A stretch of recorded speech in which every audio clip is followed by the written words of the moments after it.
Shoobity wobbity oobity wobbity oop-a-doo down.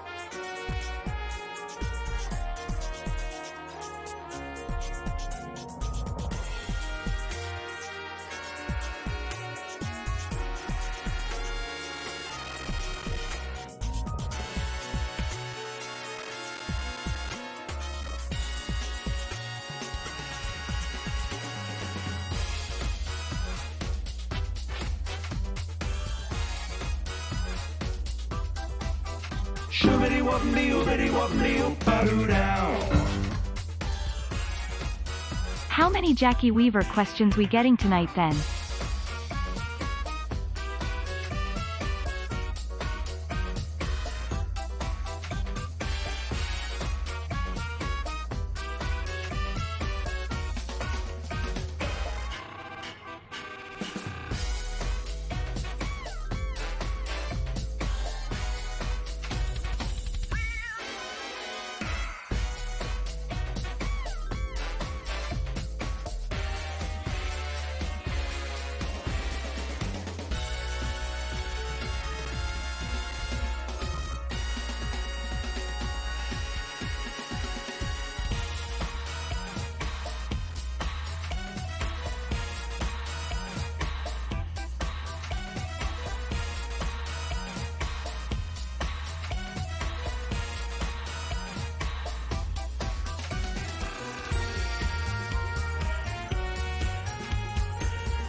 Shoobity wobbity oobity wobbity oop-a-doo down. Happy New Year, everyone.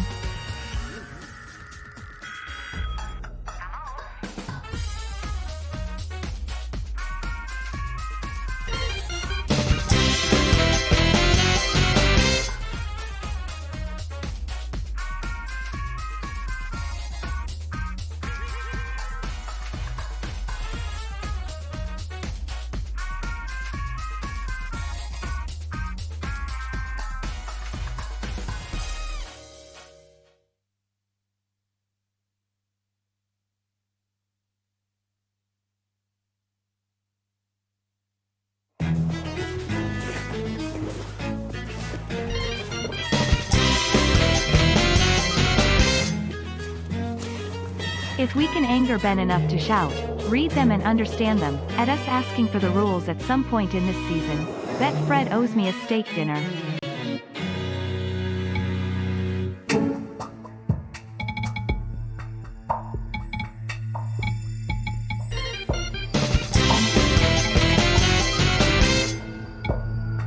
Happy New Year.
Hopping in on a break from work to say hello and Happy New Year, season.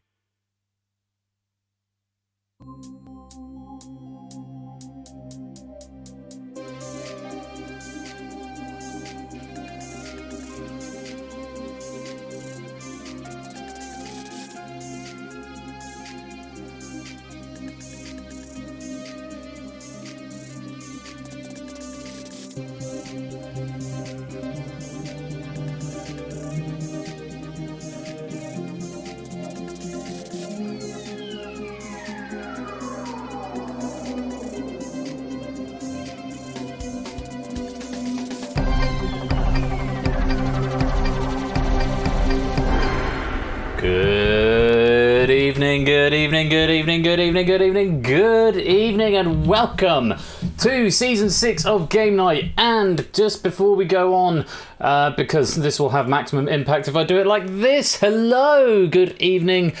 I hope you're all keeping well. Happy New Year. Is that still something we're doing? Yes, this Christmas is over. And the new year has begun, and this is Flush is here because she said she wanted to see the reaction. I did, I genuinely did. I was like, everyone's going to react to this. Congratulations, Mrs. Shapes, as well, on your shouting out there. So yes, apologies for only Connect just sort of shouting itself and dying there. I've got the line where the error came up. It was an error that, I mean, I haven't changed any of the code, so it's very strange that there should be an error. But that's the way it goes sometimes. So I will dig into that a little bit later on. But it is Season 6. It's Big Fat Quiz of the Year. Hope you've all had a good time. And I had a shave today. So it was originally... Please, I do this I will only do. I can verify it is royal. I was shocked. I like it myself, but that's... I was just going to give it a trim. So I've got a buzzer. It was just going to be a buzzer cut rather than a razor cut. And I went all the way around on like number 5, the number 5 marking on the clipper comb, and I thought, yeah, that looks good. It looks suitably rugged. I thought I just need to take a bit more off the goatee because the goatee tends to be a bit thicker than the others, and it looks out of place if it's not trimmed back a bit more. And so I put the comb back on. Yeah, fuzz off, very much that. Hello, David. I put the comb back on. Didn't bother to check the thing. Just went bzzz. I thought, oh shit, there's a great chunk missing from my moustache. A message from our sponsor, Puzzle Dan. Season 6 time, baby. Absolutely. Thank you for the 500 bits there, Puzzle Dan. I've shortened the length of that. I'm going to go through and say thanks to everybody properly in a minute. But yeah, I just did a buzz and there's this great chunk missing from my moustache. So, well, I'm committed now. It's all coming off. So I'll leave it for the year and see if it comes back. The hair is still intact, though. The hair is still very much a permanent fixture.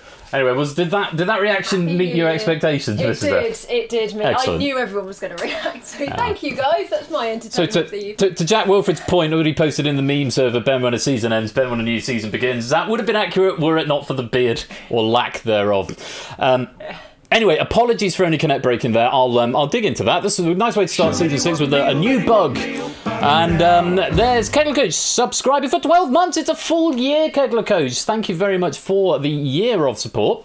Let me say thank you to everybody properly, because a lot of things have come in, a lot of things have happened. G. Eisen's subscribing there for 13 months with Prime, thank you very much. Tood resubscribing for 9 months. How many Jackie Weaver questions are we getting tonight then? The Vision resubscribing for 3 months. Happy New Year, everyone. Happy New Year to you as well, Vision. Kicking off our hype train. Brian with the 2022 bits. My, that's incredibly generous. Thank you very much, and welcome to 2022. Hope you're keeping well. Only with 100 bits. David with the 202 bits. And then Effrontery resubbing for 3 months, popping in on a break from work to say hello and Happy New Year's season. Thank you very much, Effrontery. You're most welcome. Do pop in if you get a bit more time off work. It might be going a bit late tonight, season opener, as is our wont. Puzzle Dan cheering there with 500 bits. Thank you very much for the generosity. And Kegler Coach resubscribing there for 12 months now. 3 months at Tier 1, subscribe for 12 months. Thank you very much for a year of support. And I hope you're all keeping well. Westernator, welcome. I need to say hello to all these names. There's so many names here. Let me say hello to you all. Good evening, Lewis and David, Aaron and 2, Me, Colo, Apodo, Zeus, Oni, good evening, Shapes, Brian, Derek and Jogging Chum, Topper, DMC, Tabstop, Free Ruckus, G. Eisens, Innes, Natter, Hello, Puzzle Dan, and Samster, and Vision, and Kegler, Mark, Reese, Adster, Liswit, Amy, Bass, Pruse, good evening, Claire, good evening, Jack, good evening, Energia, and Score, Dante, and Brand New Halo, David, Westernator, Deduce Man, and anyone else who is lurking and lingering in the chat. You are most welcome to be here. Thank you so much for joining me for the start of a brand new season of Game Night. I'm going to be doing funny things with moving around tonight because I've done something to my calf at the moment and it hurts a lot. Tadaru, ow, as I've just demonstrated there. Welcome to the stream, Tadaru. That wasn't me reacting to saying your name, it was me reacting to the weird thing I've done to me leg. But yes, thank you for joining me for another season, and we are starting 2022 and the new year and the new season arse first, as it were, by looking back at the year that has just gone by. It is the big fat quiz of the year, celebrating 2021, or celebrating, I'm not sure if that's the right word, but it's what we're going to be doing tonight. We have got two big fat quiz of the year theme packs, one of Danger Zone and then another one of Risky Business. A little bit later on. In between, we will have the answer track Blitz, courtesy of Oni. Both the Big Fat Quizzes of the Year packs are written by me, and I'm very grateful to Lewis, who's proofed both of them. Oni's answer track Blitz in between, and then we will be finishing the night off with a pilot, aka test episode, of The Arena, the new tournament show for this season, which I'll say a bit more about later on. At some point I might try and fix Only Connect as well and do a rerun of the Missing Vowels, or I might just save it for another time. Apologies for that not working, but it does mean that your pennies won't have been added on because it doesn't do that till the end. This is a problem with it being a self-running game. Danger Zone 45, if you want 10 pennies. With it being a self-running game, once the thread has stopped processing, then that's it. There's no way for me to get back in. I haven't got any controls or commands to re-access it. So that was unfortunately the end of the game, and I wouldn't have been able to process anything anyway, even if I had managed to get the game back alive. So this is one of those things that happens, but hopefully it's not a portent or a what's the word I'm after? Not harbinger of things to come this season. Player 2, Danny Gambit, Dogfish, and Quizzle. Welcome to all of you. Claiming your pennies there. Don't blame you, because the penny counts have been reset. It won't add on until I stop the bonus, which will be in a few seconds. So if you're still registering at 0 after you've claimed, that'll be why, but it will iterate those when I stop the bonus, which I will do in 5, 4, 3, 2, 1. Let's stop the bonus right there, and without any further ado, I think we should play the first game of the night, which is one of my earliest, if not my earliest original that is still on the docket, or the remake of the earliest original, is Danger Zone 2, Big Fat Quiz style, as written by me, proofed by Lewis, to whom I'm very grateful. If you want to play, type in the code. Bash! Hello mate, Happy New Year, welcome to the stream. I need to come have speaks with you at some point. Because you eeked, yeah, and I'll leave it at that. Is it me or is it very quiet? Is the game volume very quiet? Danger Zone always tends to be quieter than the others, doesn't it? Let's pump that up to 80. Hopefully that's a little better. Oh, you're not in trouble, mate. No trouble. No. It's all good. I don't need to be anxious the rest of the night, so I'll DM you now.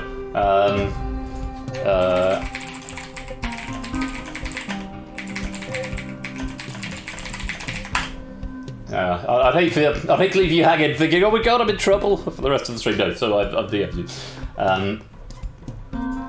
Anyway, it's Danger Zone 2. It's Big Fat Quiz style. We are going to be looking back over the last year. I've done some tweaks to this earlier on, so it will now type 5, 4, 3, 2, 1 into chat. Excuse me. Which I know a few people have been asking for. Excuse me. You can also now type either 1 to 4 as well as A to D. That will work in the same way. It will process it exactly the same. Nerf still works exactly as before. Multiply, you still got 1 for the whole game and you play it at the beginning. This is a Force Order pack, so it is all going to be looking at different elements of the last year that you must join at the beginning of the game if you want to play. So I'll keep the lobby open for another minute or so before we get going. Hopefully someone can tell me if the volume balance is okay, because it occurs to me I might have left the mic volume at something funny from when I was doing recording-y stuff. Which one are we looking for? Microphone, properties, levels. No, 94, that's right. What's happening now? Who needs a beard template? Do you like my new face? Yes, Ash, do you like my new face? Yeah, it was a bit of an accident. I'm hoping that the balance between the two is okay. Oh, fair enough, Bash.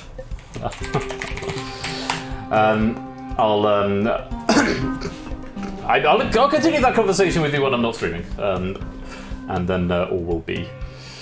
Yeah. Anyway, I got a late Christmas present. I got my my Gryffindor Harry Potter cards from Theory 11 or Illusionist. I think it's Theory 11. They're very nice. There's Dumbledore, of course. That's the King of Diamonds. Oh, and the light's gone off for me. Thank you. So yeah, if you can see that. These are all very cool. Right, another 10 seconds, and then I'm going to lock this lobby, and we are going to play Big Fat Quiz of, or Big Fat Danger Zone of 2021. We just don't know, no. Yeah, they're really cool. I've got like a dozen of them downstairs. I've got a little gift box, including the Avengers one, which is really cool. Who have we got? AB me. I'm determined to try and keep things snappy and not witter on too much this season, so I'm going to try and keep things moving along. We've got AB me, 2, Claire, Vision, Aaron, Innes, Zeus, Derek, Natter, Free Ruckers, Kegler, Dogfish, Listwitch, Danny, Dan, Prudes, Shapes, Jack, Halo, Mark, DMC, Jogging Chump, Juiceman, Colo, Samster, Amy, Tabsop, Apodo, Player 2, Reese, David, Brian, Tadaru, Energy, Bass, G. Isons, Oni, Nekagramma, last call for anyone else wanting to come and play the Big Fat Danger Zone of the year. Nekagramma and the Congolese Watermelon, welcome to the stream. Congolese Watermelon, first time chatter as well, lovely to have you here. Welcome to the fam, great to see you. This is Danger Zone. This game is a nice one to start with because you don't need to whisper to the bot, though I always encourage it. Long and short, there's multiple choice A, B, C or D. Multiply, you get double points for the round. The faster you answer, the more points you get. Congolese, yeah, top tier name is Toga saying. Hard agree. Right, I'm going to lock it up in 5, 4, 3, 2, 1. All right, let's play Danger Zone. That is a big old Danger Zone. 39 players have entered the arena. Standard Danger Zone size is 9. To keep a 6-player final, the first 3 rounds will have a Danger Zone size of 8. So, oh, and a message from our sponsor, Puzzle Dan. Oh, no message, but gifting a sub there to Congolese Watermelon. Now you have to stay with us, the Congolese Watermelon. Great to have you with us, and Puzzle Dan gifting you a sub there. Thank you very much, Puzzle Dan, for the support. I welcome in the Congolese Watermelon. So, first 3 rounds we'll lose 8 players. The next the next one we will lose 9, leaving exactly 6 in the final. The rules are very simple. You'll be shown a category type M during the 15 seconds, which you have to decide whether you're going to play that as your multiplier. You get double points if you do. If you give me a right answer and fast, you get points equal to the number of players in the game. That one gets 1 less, and 1 less, and 1 less, and so on. If you get it wrong, obviously you don't get any points. Welcome, Ali Law to the stream. Along the way, you get 1 nerf for the whole game, and you can use your multiplier on 1 round for double points. But remember, double nothing is still nothing, so you could use it on a round you think is going to be good, or you could use it on a round that you think you're going to do quite poorly on, and use it as a bit of a safety net. The nerf will give you exactly half rounded down, so if you nerf a question in round 1, you will get exactly 19 points. It's useful if you have absolutely no idea and you just want some free points. Can be used as a Hail Mary safety net towards the end of the game, or towards the end of a round, because if you are in the danger zone at the end of the round, which is below that red line, you will be eliminated and sent over to the boneyard on the right hand side. So I think that's all the wittering done. So it's M for multiply, or 3 exclamation marks either into the chat or to Persephone's Twitch bot. The bot is my preference, but you can do it in the public chat, and you can use the public chat as a bit of a red herring to throw the rest of the players off if you like, if you want to play that particular game. Round 1 on the Big Fat Danger Zone of the year is the bigger stories of the year. M if you want to multiply. Now is the time to do it.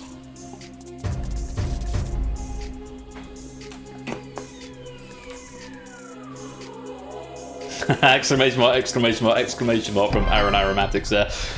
Right, just 3 multipliers being played here. Kolo, David and Tadaru will get double points for this round. Remember, you get a little bonus if you finish inside the top 3 of this round. Everyone else's scores will be reset to 0 going into the next round. Oh, hello, headset. You're doing this a lot at the moment, aren't you? Stop cutting out. It's no fun. Right, as the title suggests, it's covering some of the bigger news stories of 2021. Let's see how much you were paying attention.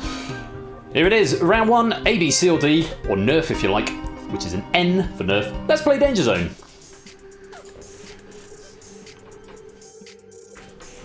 Okay, here we go. Question 1. On the 6th of January 2021, a mob of Donald Trump supporters stormed the Capitol building. Which of these politicians was not inside the building at the time? Was it Mitt Romney? Was it Mitch McConnell? Was it Nancy Pelosi? Or was it Paul Ryan? Last few seconds to get an answer in. Brian's just running out of time. Wow, quite a few people getting that one wrong. More than I thought would. Did Jack get it right? Where's Jack? No, Jack got it wrong. Okay, say he got that one wrong in the chat. Yeah, only a handful of people getting that one right. Who was fastest in this one? Tadaru getting there first. Oni was second. Zeus third. Nata fourth. Innis was fifth. A smattering of other people. No nerfs being played on that question. The correct answer was D. Paul Ryan. I need to bring my notes up here so that I can furnish you with remarkable factoids about this. Ryan was speaker prior to Nancy Pelosi and was not present during the assault. As you can see, the dynamic Danger Zone does accommodate everybody who got it wrong, and those Danger Zone appearances will count against you later on, but you've still got 4 questions to get yourselves out of there, including a handful of people with their multipliers active. Let's go on to question number 2. 156 points still available in this round. COVID-19 and its variants dominated headlines all year. Which of these countries detected the first case of what is now known as the Alpha variant? Was it Brazil, India, United Kingdom, or South Africa?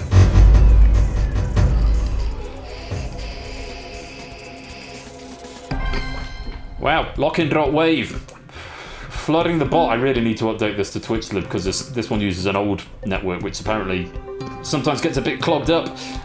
Congolese Congolese watermelon, DMC, Giazan, Zapoto, Samsa, Bass, and Cola. The only ones to get this one right.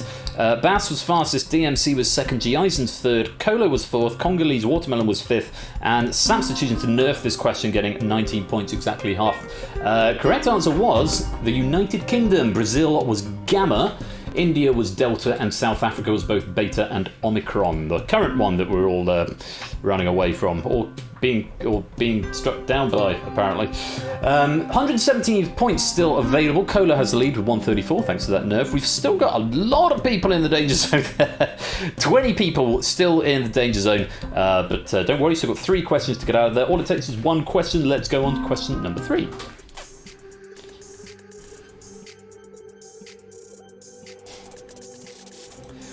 Which of these billionaires was the first to go into space in 2021? Was it Jeff Bezos, Richard Branson, Elon Musk, or Mark Zuckerberg? Yes, I know it's pronounced Branson, but it's just funny to say Branston. Branston is a small town near where I grew up. Fun fact for you. Bit more green up on the board there. Let's take a look. Zeus was fastest, followed by Juice Man. Jack was third, Amy fourth, Brand New Halo was fifth. No nerfs being played there. The correct answer was Richard Branson. He beat Bezos by a matter of days this year. Musk himself hasn't been to space, and Zuckerberg, as far as we know, has no interest in space or space travel. So, have we got a standard Danger Zone size now? 1, 2, 3, 4, 5, 6, 7, 8, 9, 10. No, we've still got 11. 11 in the Danger Zone still.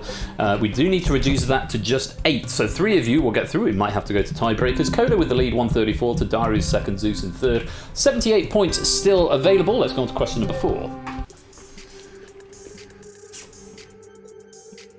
Apart from dry toast. Question 4. Who resigned in December 2021 following a leaked recording showing them laughing about a Christmas party being held in Downing Street in 2020? Was it Allegra Stratton, Dominic Cummings, Carrie Johnson, or Jacob Rees-Mogg? A lot more green going on there. Let's have a look. Who was fastest? Jack getting in there first, followed by Derek. Vision was third, Shapes fourth, and Prue's fifth. A few nerfs being played here. Brian played 2, Danny Gambit, Kegler, and Giazan's all nerfing this question for the flat rate of 19 points. Let's have a look. The correct answer was A. Allegra Stratton. My factoid citation has some swearing in it, so if you weren't partying, why the bleep did she resign? The Vipers. Also worth saying, this was about one Christmas party, but it's now complied that there were many. That's a factoid that's been added by Lewis.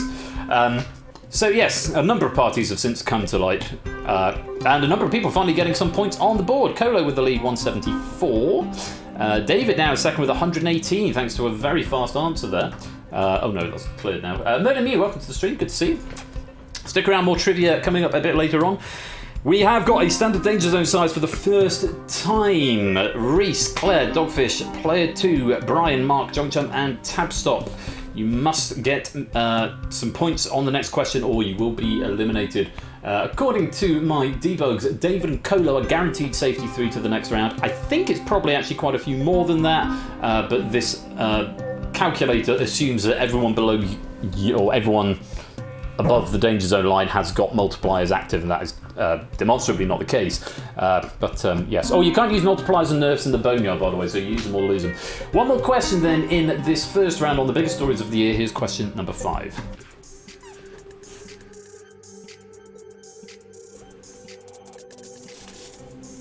Who won the Golden Boot at the UEFA Euro 2020 Championship held in the summer of 2021? Was it Patrick Schick, Cristiano Ronaldo, Harry Kane, or Romelu Lukaku?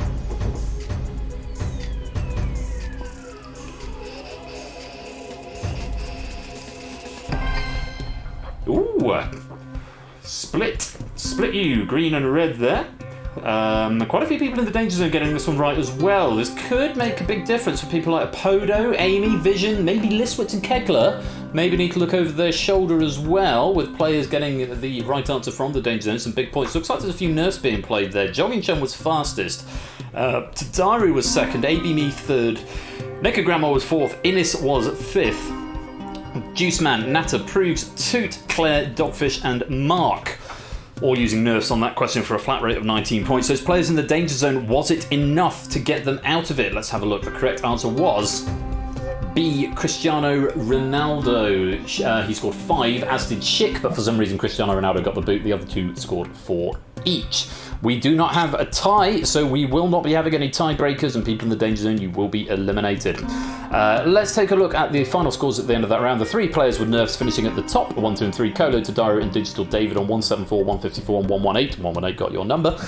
You 3 will get a little boost going into the next round. Congratulations. Everyone else who is through, your scores will be reset to 0 and you will join them there. Unfortunately, Vision, Amy, Apodo, Reese, Player 2, Brian, Mark and Tabstop, you have not amassed enough points to escape the danger zone come the end of this round, so you will be going over to the boneyard. You can continue playing and you'll get a penny for you get 10 pennies for every question that you get right in this game. I think it's the going rate. 10 pennies for every correct answer? 5 pennies, I beg your pardon. 5 pennies for every correct answer you give in this game. So it's 125 pennies up for grabs, which would be a nice boost to the start of the season for you. But unfortunately for now, it is the end of the round. You are in the danger zone, which means we have to say goodbye. So there we go. Reese, Apodo, Amy, Vision, Tabstop, Mark, Brian and Player 2 populating that boneyard, the first players to do so. You can continue from over there, so do sit tight and continue playing along. We're down to 31. We need to lose another 8 at the end of this round. Top 3 players have used then multipliers, but everyone else has still got it available unless you're in the boneyard. The category for round number 2, and it's M or 3 exclamation marks to the chat if you want to play. The category is some smaller stories you may remember. M if you want to multiply. And there's 1 Jogging Chum activating, Prugs activating, Danny Gambit and Liswitz activating as well. 4 multipliers being played. A reminder, you cannot use multipliers or nerfs in the final, so do use them before then, unless you want to attempt to do the panda, so to speak. So, Colo start with 15, Tadari with 10, David with 7. That's worked out at, I think it's half, a third, and a quarter, roughly, of the players left in the game. There might be some of the weird things going on inside the code. It's an older code. Looking to go through and adding debug logging and things to the code, I discovered it's not particularly well written. I should probably rewrite it. We'll have Danger Zone 3. Wouldn't that be fun? Anyway, for now, round 2. Some smaller stories you may remember from 2021. Let's play Danger Zone.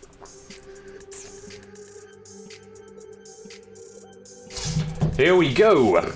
Whose death did ITV mistakenly announce on Christmas Day 2021? Was it Desmond Tutu, the Pope, the Queen, or Boris Johnson?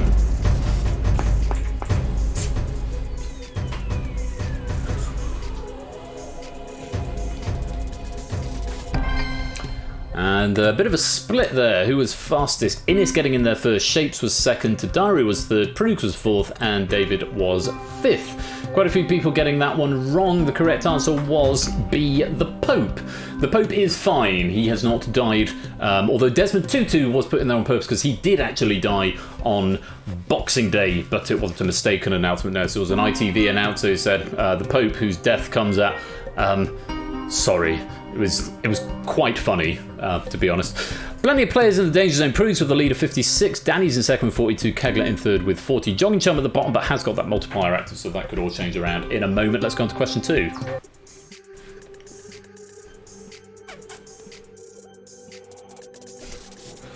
Who claimed that Jackie Weaver had no authority at a Handforth Parish Council meeting that went viral in February 2021? Was it Alan Brewerton, John Smith, Barry Burkett, or Brian Tolver?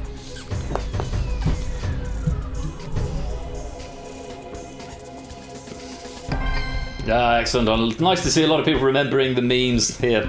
You have no authority here, Jackie Weaver. I literally have that on a t-shirt. Who was fastest? The Congolese Watermelon was there first, Derek was second, Shapes third, Innes fourth, and Toot was fifth. Listwitz choosing to nerf this question, getting a flat rate of 15 points? Yes, 15 points. 31 rounded down would be 15. So they were all present at the meeting, but the one who said, "You have no authority, Jackie Weaver, no authority at all," was Brian Tolver, the chairman of the meeting. And I'm not going to say any more because there may or may not be another question about that coming up in the next game. Risky business a bit later on.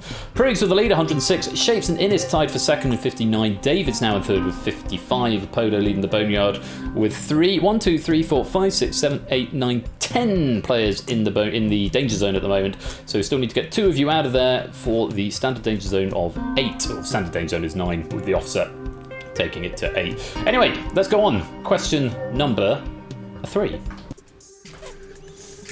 In the boner zone. That's something different, Samster. What was the name of the container ship that blocked the Suez Canal for 6 days in March 2021? Was it Ever Given, Ever Green, Evermore, or Ever the Optimist?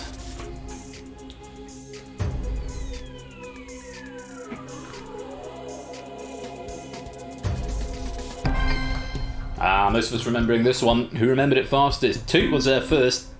Aaron getting in second. Halo was third. Juiceman was fourth. Sapsup was fifth. No nurse being played. Just a handful of people getting this one wrong. The correct answer was Ever Given.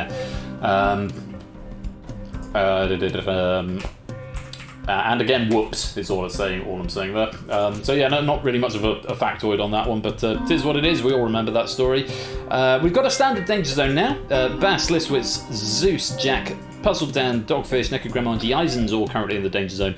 Proves lead the pack with 142. Join Chum has gone from last after the first question to being second now, thanks to that multiplier, up to 86. Innes in third with 82. Let's go on to question number 4.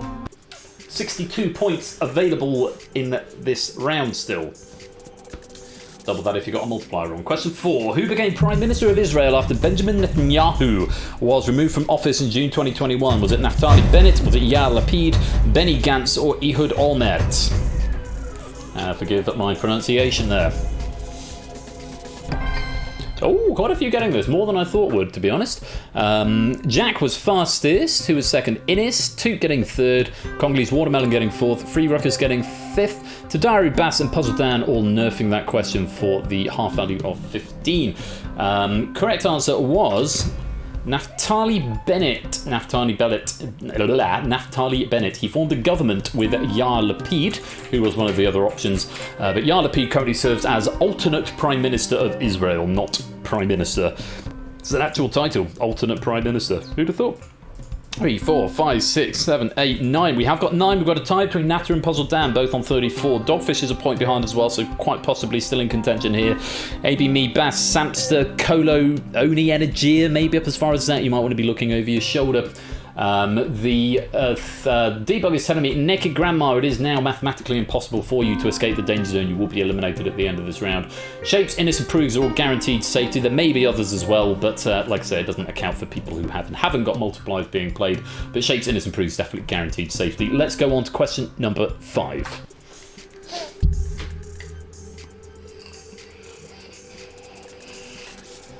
Which country became the first, and to date only, to adopt Bitcoin as an official currency in September 2021? Was it Paraguay, the USA, El Salvador, or Brazil?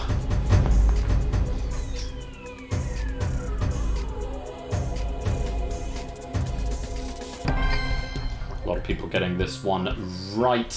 Got a new leader in the Boneyard. Tapstock's going to take the lead there, although we're going to see who's going to be eliminated in a minute and see if any of those are doing any better. Two was fastest here.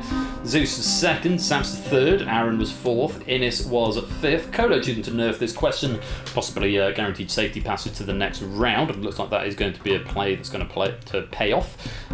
Bass maybe needs to look over shoulder to Daru, maybe as well. Bass to Daru, possibly up even as high as David. If you got that one wrong, it could be seeing you going into the danger zone depending what the difference in scores are. Let's find out. The correct answer is El Salvador. El Salvador. Yes, adopted Bitcoin as a genuine currency. Official currency is the word I'm after. Let's see. Oh, we've got a tie. 1, 2, 3, 4, 5, 6, 7, 8. Have we got a tie? Yes, we've got 9. We can only lose 8. Zeus and Tadaru, you're currently tied. I did say Tadaru, it might drop you back down there, and indeed it has. You are currently tied. Everyone else in the danger zone other than Zeus and Tadaru, you are going to be eliminated. Unfortunately, the game ends for you here. Proves finishing on top with 142. Innis taking second without a multiplier as well on 139. Shapes picks up third with 122. You'll get a little boost going into the next round. Everyone else above the red line, congratulations. Your scores will be reset to 0 and we will see you in round 3. Before we do the elimination though, we have got the small matter of this tiebreaker. Nerfs are inactive for this question. Players highlighted in yellow, that's Zeus and Tadaru. You'll be given a tiebreaker question. The answer will be in the form of a number. Wispy a number to Persephone's Twitch bot. No commas, spaces, full stops or anything like that. Just a number. Whoever is closest to the correct answer will retain their score. The person further away will lose a point and thus be eliminated from the game. Best of luck. No one else will be able to answer. Here is your tiebreaker question. This one might not count down into the chat. Oh, it does. Good. So for Zeus and Tadaru, tiebreaker question. To the nearest mile, what is the circumference of the Earth at the equator?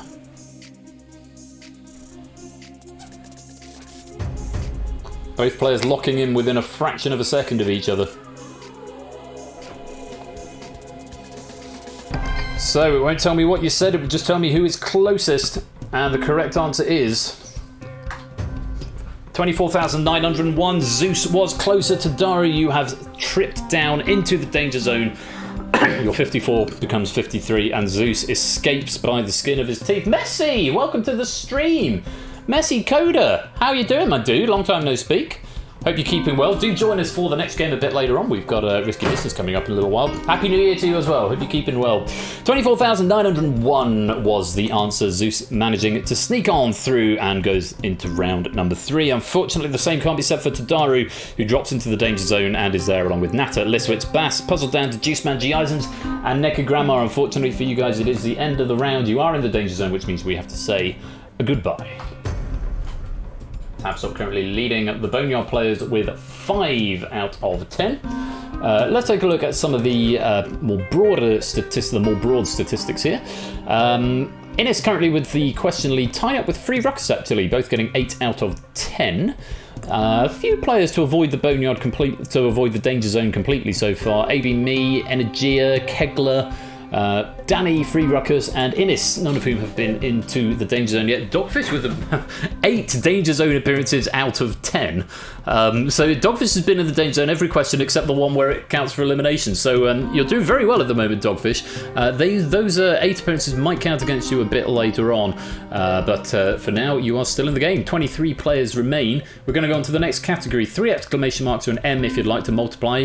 Remember, if you can't use it in the Boneyard, and you've got to use it before the end of round 4 or you will lose it. You can't use it on round 5. Sorry, Dogfish, my bad. Round number 3, category is Cinema, Music and TV of 2021.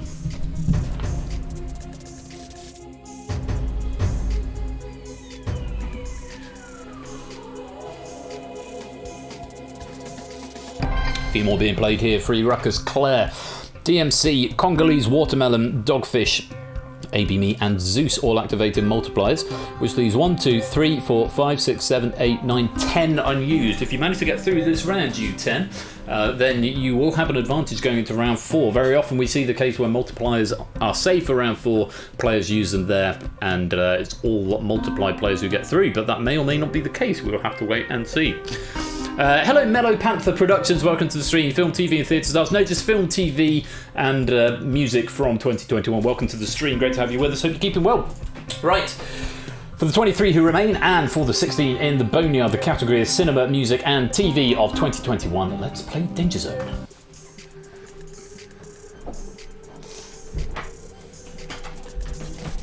Question 1 then. Which actor spoke out last week about the unpleasantness of having his text messages read out in the Johnny Depp libel case, which had an appeal against the ruling overturned in March 2021? Was it Kenneth Branagh, Brad Pitt, Robert Downey Jr. or Paul Bettany? Only one of those has nothing to do with the Marvel Cinematic Universe, as far as I'm aware, or they may have appeared in it now. Paul Bettany played the Vision, Robert Downey Jr. played Iron Man, Ken Branagh directed Thor. Don't think Brad Pitt's got anything to do with the MCU. Neither does Johnny Depp, for that matter. It's just something I noticed in the moment right there. Only 4 players getting this one right. Shapes was fastest, Free Ruckus second, DMC was third, and Claire was fourth. Everyone else getting that one wrong in the main game. The correct answer was D. Paul Bettany. It was during the promotion of something that he's doing at the moment. I forget, it was in The Guardian, I read it anyway. But there we go, Paul Bettany was the answer. Free Ruckus with the lead of 44, DMC's in second with 42, Claire with 40 in third, Shapes 28, Prugs and Innes, thanks to those boosts, are above that Danger Zone line. Everyone else has dropped below it now. Has everyone now been in the Danger Zone? Just Innes and Free Ruckus avoiding the Danger Zone at this stage. Let's go on, question number 2.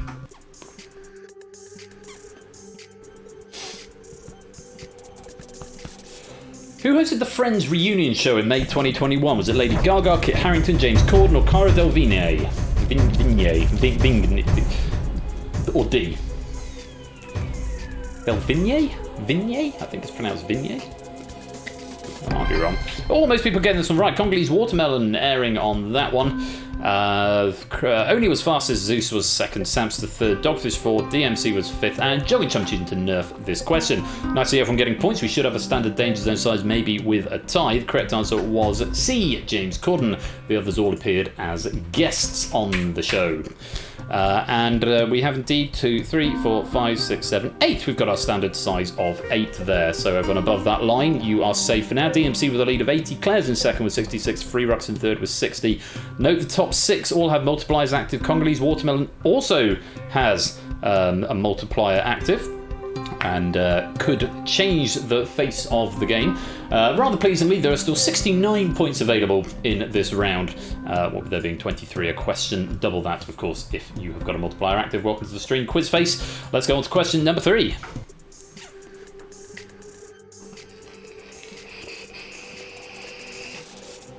Which of these games did not feature in 2021's global smash hit show Squid Game? Was it Red Light, Green Light, Tug of War, Marbles, or Tag? Doing a little bit of catching up. Most players getting this one. So most of the planet, I think, has seen Squid Game at this point. Who was fastest? Brand New Halo. Zeus was second. Jack was third. Derek fourth. And Samster was fifth. Free Ruckus and Aaron presumably haven't seen it or can't remember, or they think they were slow and they wanted to maximise their points by nerfing for a free 11 points. Most of us getting that. The correct answer was D, Tag. The actual game, Squid Game, is kind of similar to a sort of violent sort of tag in a way, I guess, but other than that, it wasn't a thing. But the other 3 were. So, DMC with the lead, 110, Claire in second with 90, Zeus just behind in third on 88, Innes and Aaron, Oni, Danny, Prues, 2, Kegler and Colo all in the Danger Zone. That is some fierce alumni in the Danger Zone at the moment, has to be said. Innes actually there for the first time. Free Ruckus now the only player to avoid the Danger Zone entirely this game. Very strong play. And all players with multipliers active are now above the Danger Zone line, but we have got 2 questions left. Let's see how you get on with this. It's question number 4.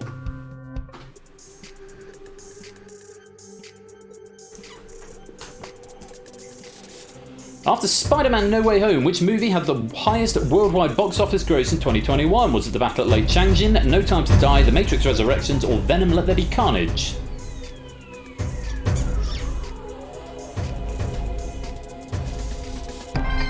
Yeah, I thought that one might catch you out. This is the trickiest one in the pack, in my opinion. Can you change your answer, please? No, because the time is up now, Samster. Congolese watermelon, Oni, 2, and Kegler, the only ones to get this one right. Kegler was fastest, 2 was second. Congolese watermelon was third. Oni was fourth. Bass and Liswitz also get this one right in the boneyard. So, yeah, No Time to Die was about 5th, I think, 5th or 6th. The Matrix is way down. I mean, it's like 40 or 50, I think. Venom Let There Be Carnage, I think, featured in the top 20. The actual answer was A, The Battle at Lake Changjin. It is the most expensive film ever made in China to date, with a budget of about $200 million, which for a Chinese film is, I'm assured, quite a lot of money. And yes, it was actually the highest gross. Before Christmas, when I first wrote this, it was or just after Christmas possibly, it was the highest gross, and then Spider-Man overtook it when it took more money. But yes, there we go. Worldwide, so obviously got a bigger audience maybe in China, because I've never even heard of it until I looked it up, but there it is. DMC retains the top with 110, Claire still in second with 90, Zeus is still in third with 88. Down in the danger zone, Kegler, David, Johnny Chum, Innes, Aaron, Danny, Prugs, and Kolo all still to prove themselves on this final question. There's a very small gap between Kegler and Derek and Energia, who are on 29. Let's have a look and see what my thing is saying. Kolo cannot escape the danger zone, apparently. Kolo, there are not enough points available, only 23 left on this next question. It's not going to be enough to get you above that danger zone line, Kolo, I'm afraid, so you will be eliminated at the end of this round. Congolese Watermelon, Zeus, Claire, and DMC, you are all guaranteed safety through to the next round. No matter what happens, nobody can overtake you. Everyone below that, you might want to keep an eye over your shoulder, because something strange could still happen. Good luck to you all. Here's question number 5.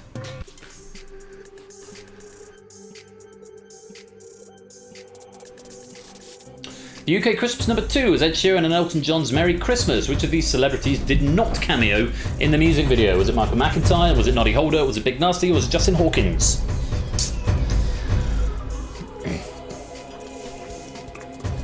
No, I like that song, Jack Wilford. Quite a few getting this one right, but not the majority. In fact, most of them have nerfed it. Danny was fastest, DMC was second, and all the others who got it right was a nerf. Brand New Head, AB Me, Energia, David, and Innes all nerfing this question. Is it going to be enough for David and Innes? Nerfing for 11 points.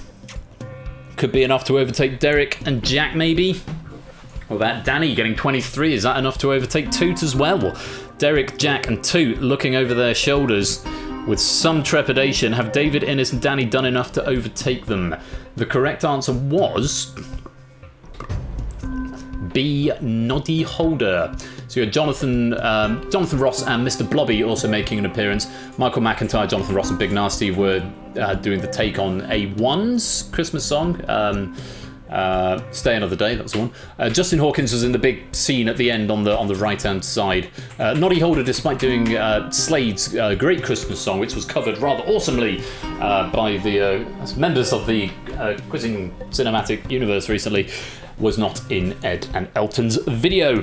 We have not got a tie. So, at the end of that round, 2 just clinging on by a point. David just a point ahead of that. You have managed to get through to the next round. Very well played. DMC finishing on top with 154.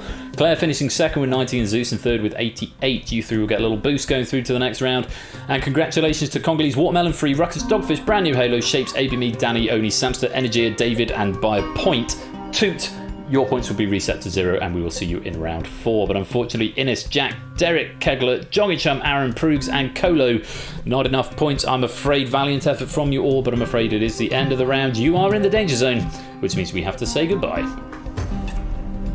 Innes now leading the boneyard with 9 out of 15, and we are down to 15 players left in our main game.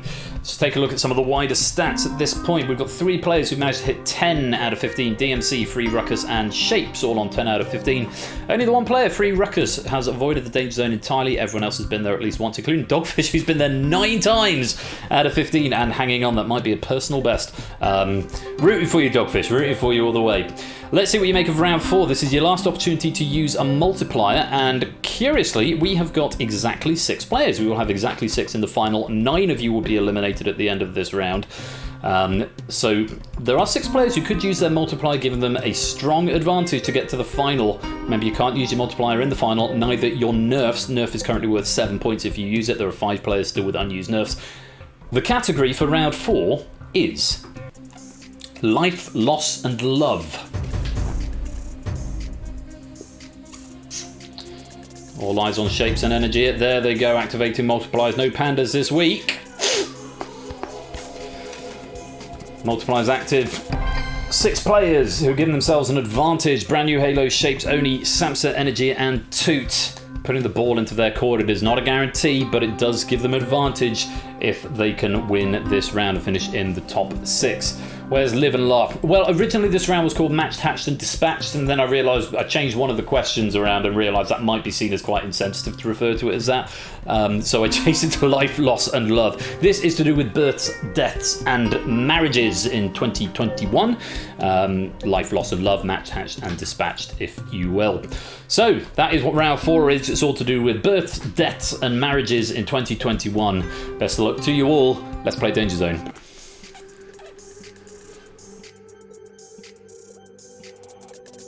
Question 1. When His Royal Highness Prince Philip, Duke of Edinburgh died in 2021, how old was he? Was he 100, 101, 99 or 98?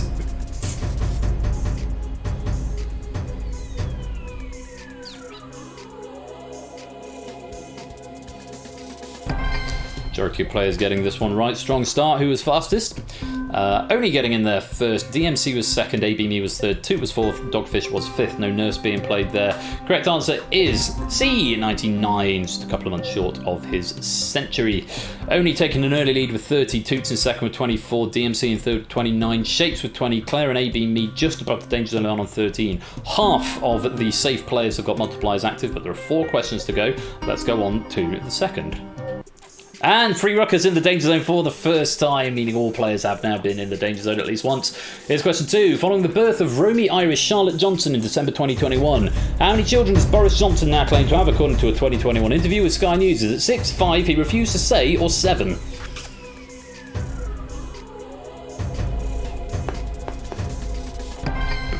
Just 4 people getting that on both sides of the division lobby. Who was fastest? Zeus was first, Samsa second, Free Ruckus third, Oni was fourth. So this is an interesting question because I thought he'd always refused to say, and then I found out about this interview where he said he has 6 children. He did confirm, or he said he had 6 children in that interview. That was in September, and of course his daughter was born in December. So according to that logic, he has got 7. Up until that point, he had always refused to say. 6 after Wilfred, yes. So that's now 7. That he can remember, yes. So 7 is the answer, allegedly. Innes and Derek currently leading the Boneyard with 10 apiece. Oni leading the main game with 54. Samson's in second with 36. Zeus with 27. Toot 24. DMC 21. Shapes with 20. Bit of a gap down there into the danger zone. Energy and Halo have still got those multipliers active. There are currently 4 players above the danger zone line. I wonder if they can capitalise on that. 3 questions to go. Here's question 3.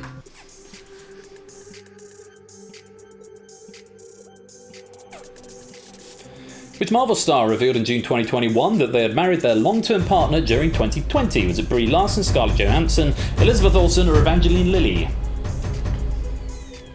Yeah, I haven't written the pack unless there's a Marvel question in there somewhere. You know the rules.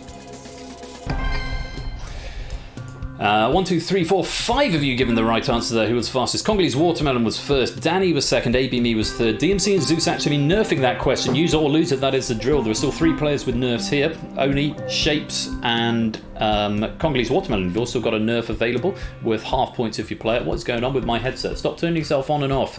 I want to be able to hear the music.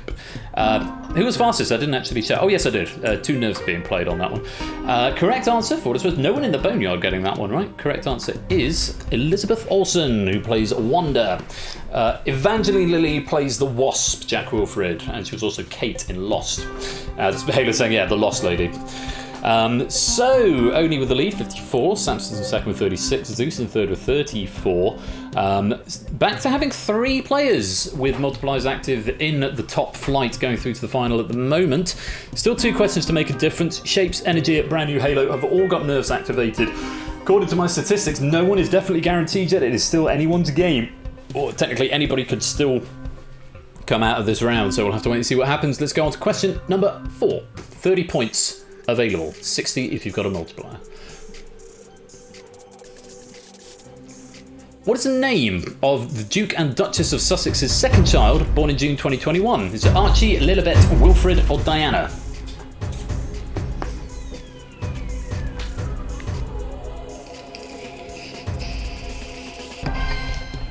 About half getting this one right, maybe just over. Claire was fastest, Shapes was second, Zeus was third, Samster fourth, and Congolese Watermelon was fifth, only choosing to nerf this question for the flat rate of 7. A few others getting this one wrong as well. The correct answer was B, Lilibet. Lilibet. She was born... Archie is their eldest child, and Diana is one of Lilibet's middle names, named for Harry's mother, the late Lady Diana Spencer. So only with the lead of 61. Samster is a point behind on 60. Shapes has 48. Zeus has 47. Toot has 44. And we have a tie between DMC and Claire, both on 28, both currently in the danger zone. AB and the Congolese Watermelon are just behind on 26. And 2 players with multipliers, Energy and Brand New Halo, are right down in the depths of the danger zone. What is... okay, that can't be right. Well, it's telling me Brand New Halo, Dogfish, Energy, Free Ruckers, David, Danny, AB can't escape the danger zone. So clearly that's not working for this one. But it is also saying that Samster and Oni are guaranteed safety through to the next round. So there's a bug clearly when it gets to round 4 of this, which I will dig into. It is still anyone's game. I think it is still anyone's game, other than Dogfish at this point. Yes, even Free Ruckers could theoretically force a tie with the dangers of people at the top of the danger zone. Brand New Halo and Energy both have Nurse activated, so can get over that line. Dogfish is the only player at the moment. Sadly, cannot amass enough points to get above that line with only 15 available. The best you can hope for is 26, which won't get you over the line, I'm afraid. But for everyone else, you're still very much in play. Lupine, welcome to the stream, my dude. Welcome, good to see you. Happy New Year. Question number 5. Take a look at this.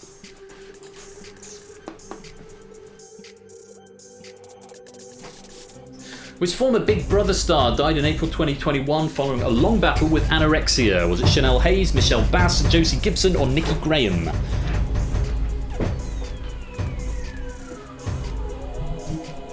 Oh, Claire, you typoed. Oh, no. You typoed to the correct answer, it turns out. I don't know what you typoed. Oh, you had to retype. Oh, so it was slower than it would have been. Well, you got the right answer, at least. Who was fastest? Congolese Watermelon was first.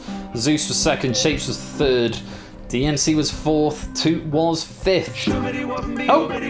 And a great big noise. Kegler, you have gifted a sub to Brian. Brian, welcome to the stream. Well, I know you're already on the stream, but welcome to the fam. Enjoy our free viewing for the next month, and thank you for your generosity there, Kegler Coach. Now, with the top flight players getting it right, it is not necessarily all said and done. Congolese Watermelon getting 15 there. Is it going to be enough?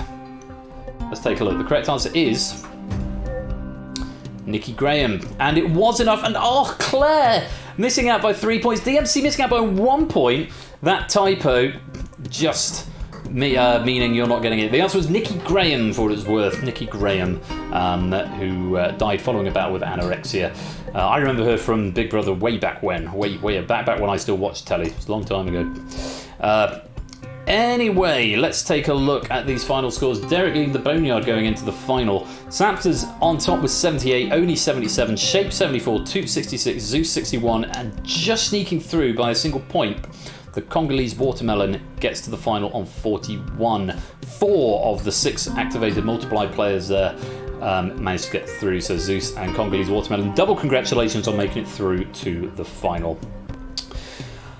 It does mean, though, sadly, DMC, Claire, AB Me, David, Danny, Free Ruckus, Energy, Dogfish, and Brand New Halo. Great appearances from all of you. And Free Ruckus not going into Danger Zone until this round, but then just failing to get out of it there. Unfortunately, it is the end of the round, and you are in the Danger Zone, which means we have to say goodbye. Oh, we're going off the screen. Derek, Free Ruckus, and DMC all now tied at the top in the Boneyard. Remember, you do get a medal in the Boneyard game if you manage to win. So you get a medal in your medal cabinet, and of course you get 5 pennies for every correct answer that you give. And it's H Games. Welcome to the stream. Lovely to see you. Happy New Year to you. So, Shapes and Congolese Watermelon choosing not to nerf at any point during this game, which is fine. You will now lose that nerf. You cannot use it moving forward. Let's just take a look at your scores, because going into round 5, the scores are calculated a little differently. You'll get the total number of questions you've answered correctly minus the number of times you have appeared in the danger zone. So, Samson's going to start on 11 minus 5, which is 6. Oni 10 minus 4, which is 6. Shapes 13 minus 3. High score of play, or highest number of correct answers. 13 minus 3, you're going to start on 10. 2. 10 minus 6, that's going to be 4. Zeus 11 minus 7, you're going to be starting on 4. Congolese Watermelon 10 minus 8, you're going to be starting on 2. It's a bit of a spread going into this final round, but stranger things have happened because there are only 6 points available per question, up to a maximum of 30 in this round. Let's go to the final. As ever, the final is general knowledge, but this week it is a hodgepodge of different trivia, facts and factoids from 2021. It's all stuff to do with happened in the last year, so general knowledge without a specific theme. I'm going to have to take those off. Was it the hairband that's hurting my ears? It might be the hairband, actually. Let's take that off. And, yeah.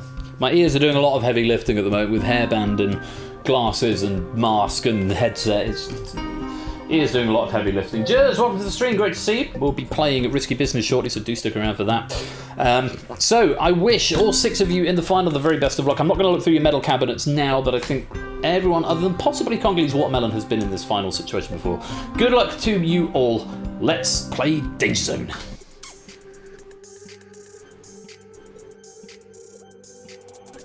Okay, we start with question number 1. In October 2021, Alec Baldwin fatally shot a crew member on the set of which film? Was it Mission Impossible 7, She Said, Fang, or Rust?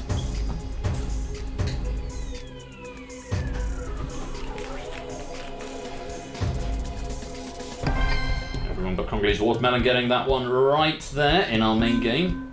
Is that finished already? Bloody hell. He's far too fast. I need something new in a minute.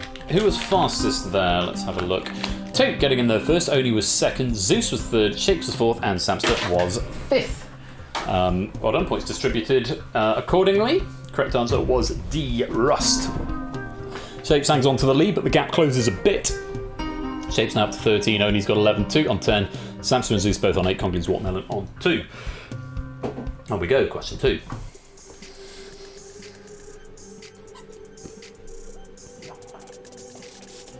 NASA launched a telescope into space on Christmas Day 2021. Which former employee is it named for? Is it Buzz Aldrin, James E. Webb, Neil Armstrong, or Eugene Shoemaker?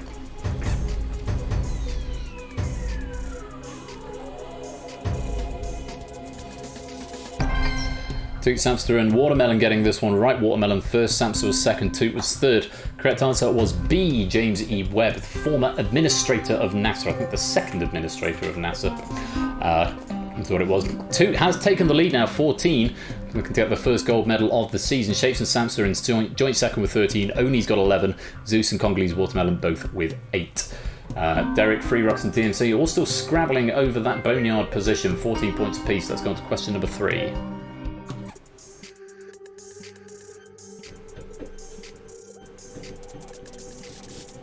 November 2021, a new species of dinosaur was discovered by a retired GP in which part of the UK? Was it the Isle of Skye, Anglesey, Lewis and Harris, or the Isle of Wight?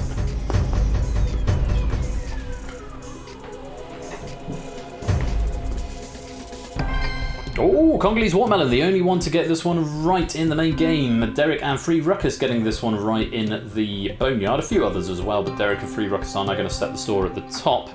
Congolese Watermelon, the only one getting 6 points. The correct answer was D, the Isle of Wight. Fun fact about this one, actually. The GP in question is a guy called Dr. Jeremy Lockwood, and he's an old family friend of ours. Really nice family, and we actually spent a lot of time with his kids growing up. So it was quite startling actually to open the news and see just, oh, there's Jeremy. What's Jeremy doing on the BBC website? And yeah, they live on the Isle of Wight, just a stone's throw away from me actually, here on the south coast. So that's my fun fact. A friend of mine, whole family friend of ours, got into the national news for discovering a new dinosaur. So there we go. Isle of Wight was the answer. Toot and Congolese Watermelon are now tied at the top. What a turnaround here. 14 points apiece. Shapes and Samster tied in second with 13 each, just a point behind. And with only 12 points to go in this game, this is getting very, very close indeed. Only still got 11, so still very much in contention. Even Zeus down on 8 could catch up here if it falls in his favour. I have been to Worthing Joggingsham, yes. I had to go there on a court appearance for a speeding ticket. That's a good story for another time. Let's go on to question number 4.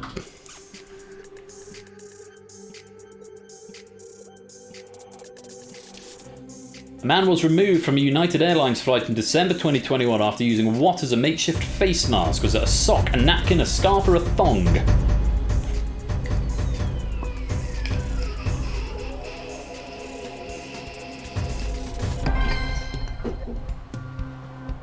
Toot, Samster, Oni, and Zeus getting it right.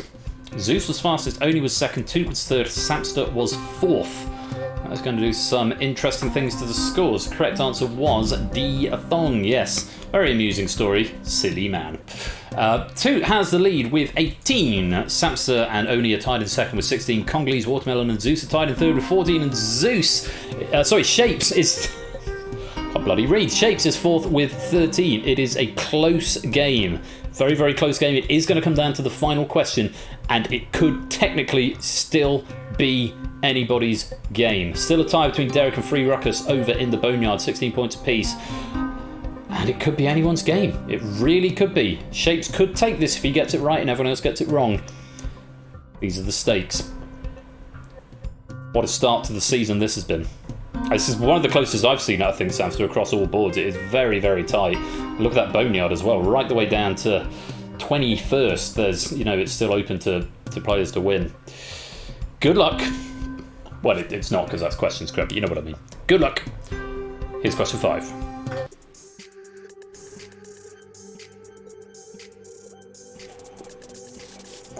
What did a zoom filter transform a Texas lawyer into in February 2021? Was it a cat, a dog, a chicken, or a horse?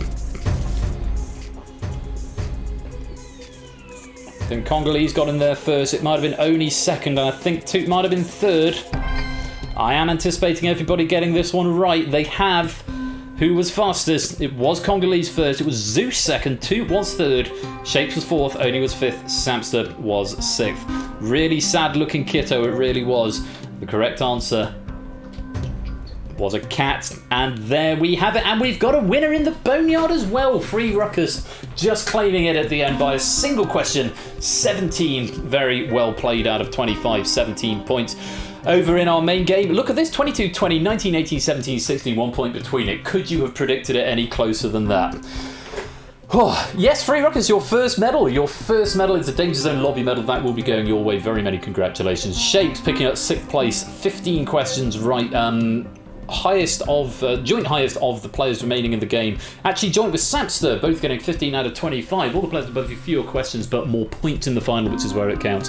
Samster finishing on 17. Oni finishing on 18 on the bubble, just missing out on a medal there for DangerZone appearances. 13 questions right. Bronze medal with 19 points in the final. 7 DangerZone appearances and 14 questions correct goes to Zeus with 20 points and 8 DangerZone appearances. I mean, that's got to be up with the top for medal finishes, getting 8 DangerZone appearances, but a cracking first time appearance and 13 questions right in total. Silver medal goes to the Congolese Watermelon, but he is back for season 6 with 6 DangerZone appearances, 14 questions right and 22 points in the final.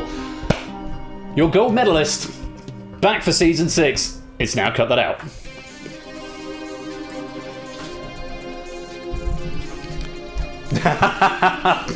Oh, that would have been nice, Congolese Watermelon.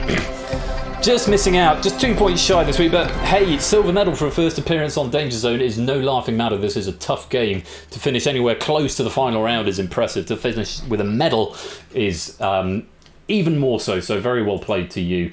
Let me assign some medals. I don't have to do anything out of the ordinary, but now cut that out as our gold medalist.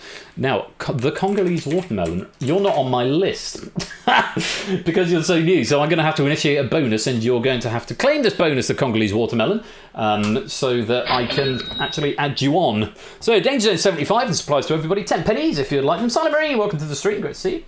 So everyone type in DangerZone75, Congolese Watermelon, there you are. So I should now be able to add you on, because it will only add you into the system after you've claimed the bonus. Because it's the start of the season, you're not in the persistent memory. So we'll stop that in a few seconds. Let's give you 5, 4, 3, 2, 1. Okay, let's stop that bonus right there. Oh, Samster just getting in the nick of time there. Very well played, very well played. Hopefully you're now here. There you go, the Congolese Watermelon. Let's set you there. Oh, I've got to put Toot back in the gold medal position. Set. This is still Danger Zone, that's good. Zeus picking up third.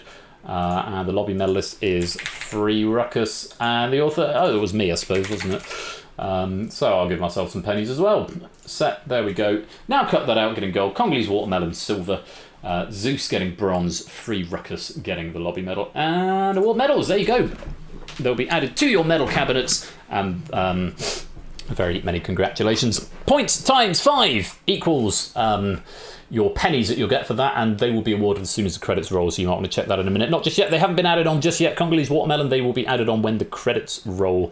Make a new 4th medal to boost myself this team, Ben. Is that your first medal in Danger? Oh, well, congratulations, Zeus. I mean, now the game's over, and I'm not breaking the flow quite so much.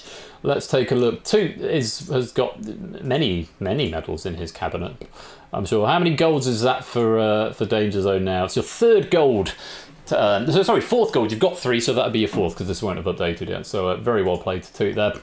All still to play for though this evening. We have got the pilot episode of The Arena coming up a little bit later on this evening, which you don't want to miss. I've got 4 players standing by for an exhibition game, and very much looking forward to bring them into the game. We've got Risky Business coming up after the break. The break though tonight is going to take a slightly different form as I go get myself another drink. We're very grateful to Oni, who has provided us with a pack of the Answer Trap Blitz, which we're going to be playing during this break. So if you want to get stuck into that, it's a self-running game, a bit like Only Connect, except hopefully this one won't crash. And all will be well. You can get your teeth stuck into that while I go get myself another drink. And when we come back, we will be playing Risky Business. So stay right there, or go stretch your legs, grab yourself another drink. Congratulations again to Toot. That was the first Big Fat Quiz of 2021. I will be back in a few minutes after we've checked out the Hall of Champions, because I forgot that I've got that part of it as well. Toot, there you are, 1st of January 2022. Lovely stuff. And Panda winning last year's New Year game by the looks of it, 2nd of January, and doing the Panda, which was actually the last time we saw the Panda being done. So it's almost a year since we've seen the Panda being done in Danger Zone 2. It can be done, and I've no idea why I've stopped these meshes there and not gone to the bottom, but I'll let Future Ben worry about that. In fact, we're over halfway now, so at some point I'm going to have to update this, because clearly it does it every... Yeah. Future Ben can worry about that. I've got at least another year before I run out of space. There we go. So that's the Hall of Champions. Thank you all very much for playing. Pennies will be added on automatically, I think, as soon as the credits roll. I might need to initiate another bonus through the Game Night app, so we'll find out. Anyway, stay right there. Answer Trap Blitz coming up during the break, and I'll be back with Big Fat Risky Business of 2021 in about 10-15 minutes time. Stay there. I'll see you shortly.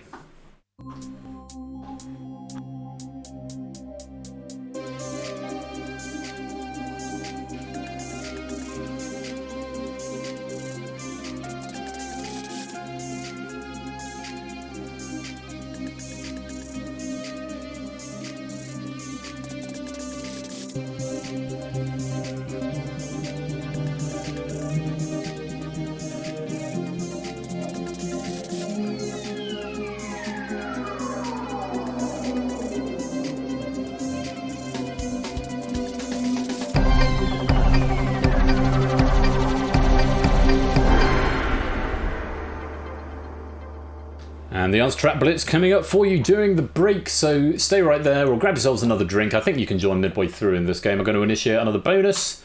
There it is, ad break. We'll put some music on. I'll run a quick ad break, and then it will be time for some break time games. Stay right there. I'll be back soon.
Wop shawong, wop shawari wop, wop shawong, wop shawari wop, wop shawong, wop shawari wop, wop shawong, wop shawari wop, wop shawong, wop shawari wop, wop shawong, wop shawari wop, wop shawong, wop shawong, shubidi wop me, ubidi wop me, upadoo down. Welcome to the second big fat quiz of 2021, the big fat risky business of 2020. It doesn't quite work as well as DangerZone, that one. But I hope you enjoyed that game of the Answer Trap Blitz. Thank you very much to Oni for that question pack. I gave you a 50 pennies for that, which I think is about right. I feel like it should be more for that game because I find that game really hard to write for personally. But it is a short game, even if it's a big write. So, but yeah, 50 pennies sent your way. G major, yeah. Sorry, you've started me off as soon as you set up the musical to Diary. Anyway, I'm going to quit all this yakety yak and we're going to get on with the game. It's Risky Business, big fat risky business of 2021. And if you want to play Don't Crash game, we've already had one tonight. We don't want a second. Yay! BBQQ. Hang on, am I supposed to be on this side? Yes, I changed it. I changed it over. But somehow in my head I've always been on this side. Oh, I don't bloody know. Anyway. I'm back. So I got more Prosecco and I exhausted that bottle, and then we had half a carafe of red wine left, so I finished that off because I don't want to open another bottle, and when those are exhausted it will either be port or Southern Comfort Time. Probably port. I've not drunk enough port this season. I feel like I should drink more port. I normally only drink port at Christmas, but here comes home as BBQQ. Oh, that's a lovely code. The extra Q is a 10. The extra B is for BYOBB. What's that extra B for? That's a typo. Cycle Space BC. Speaking of Bs, welcome to the stream. Hope you're both keeping well. Lovely to have you here. Oh, we're cashing in pennies, are we, Lewis? For 100,000 micro pennies, cashing in 500 pennies. You want a head start, do you? I can do that now. I've updated it so I can give out up to 500. Lewis T1, cash in 500 pennies. There you go. Easy as that. Thank you for your micro pennies. Thank you for your support. David, is David still here? Digital David, I've got your Alan Rickman thing from last season, which I'm aware I didn't do, and I haven't refunded yet. So I will do that at some point this game. I'll catch that in for you, David. I will do my Alan Rickman impression.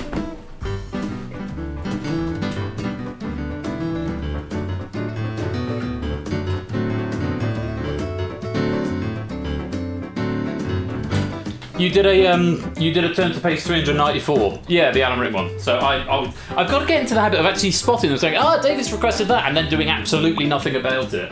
I say I'm going to do it, and then I don't. So I'll make sure I do that. Something like that. Oh, that was a nice chord. Accidental chord. Yeah. Anyway, piano's back. I don't know what the balance is like. So we have a solo from Not Ash the Bash.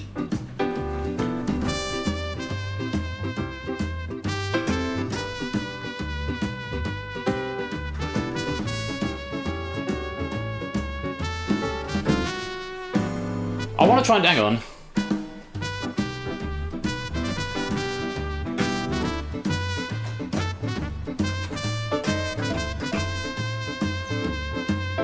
Anyone spot the theme tune I'm mixing with it? It is a trumpet theme tune. I can't remember exactly how it goes.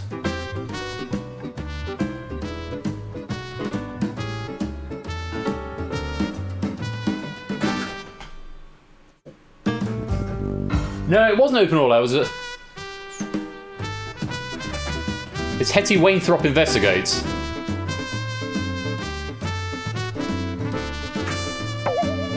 Anyway, goes on like that. Yeah, Coronation of Crisis. Oh, it kind of works in a way.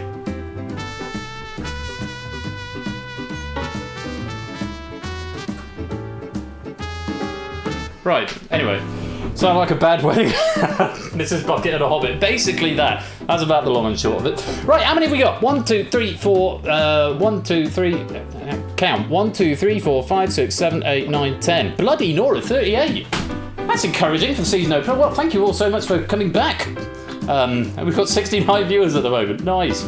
Right, I'll give you a few more seconds and then we're going to lock it up for this big fat risky business quiz of 2021. Thanks to Lewis for proofing, again written by me. Sufficient.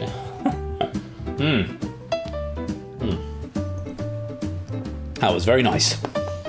It really doesn't feel like a Saturday at the moment. I just feel like it doesn't feel like I'm going to church tomorrow. I think it feels like a Monday. I know Richard Osman tweeted earlier on and said he feels like a Sunday. All right, Messi, thanks for stopping by. Good to see you again.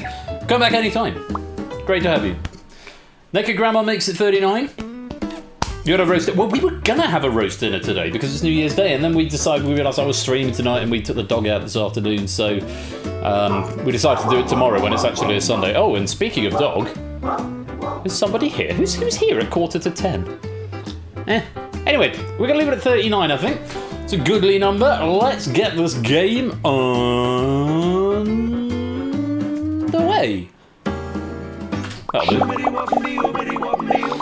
And there you all are. Don't worry if you can't quite read your name, the colours won't persist there. They'll become something more readable in due course. This is Risky Business, Big Fat Quiz of 2021.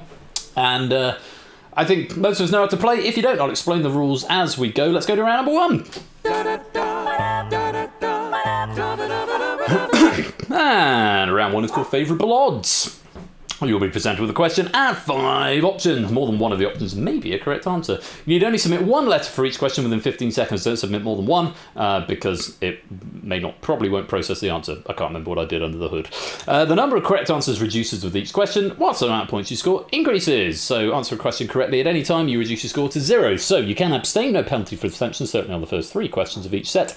Yes. If you get it wrong, you wipe out to 0, but no penalty for abstention. So in the first set of questions, first one there'll be 4 correct answers, and it's worth 2 points if you find one. Next one there'll be 3, and then there'll be 2, and they're worth 3 and 5 points respectively.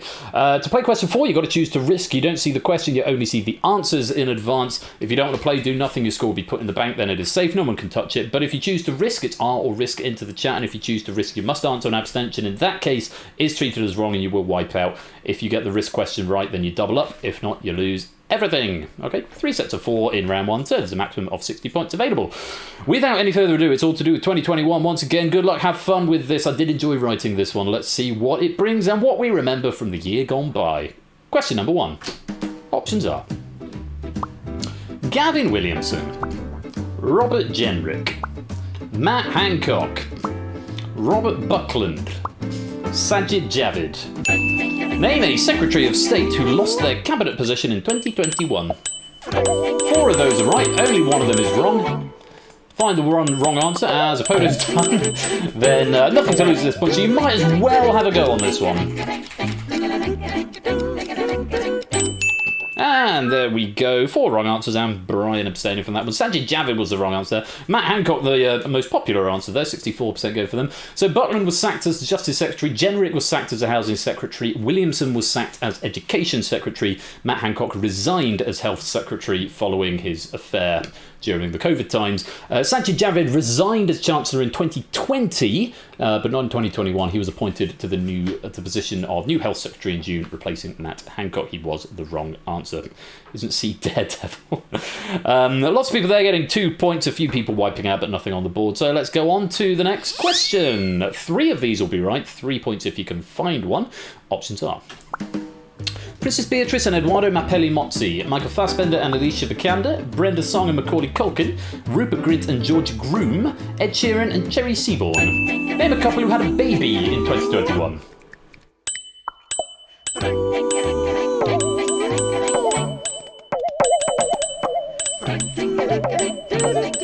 Here come the ticks. Maybe you don't have to play. If you're wrong, you wipe out your scores. You can preserve your scores. Dogfish doing just that, preserving his 2 points. Plenty of wipeouts there. But lots of people going up to 3 or even 5 points. So Ed Sheeran and Cherry Seaborn and Rupert Grint and Georgia Groom both had, or both couples I should say, had children in 2020. The other 3 had children in 2021. Well done if you got that. Plenty of people on 5. In fact, we've got the top 21 players all on 5 at the moment, more than half of you. Let's clear the board and we'll go on to the next one. If you've got nothing in the bank, remember you do need some risk if you want to risk on the last question. If you've got nothing there at the moment, you won't be able to play question 4 no matter what. 2 of these answers are right, 5 points if you can find one of them. Options are Finland, Slovakia, Wales, Portugal, Ukraine. Name a country who, despite finishing at third in their group, advanced to the knockout phase of Euro 2020.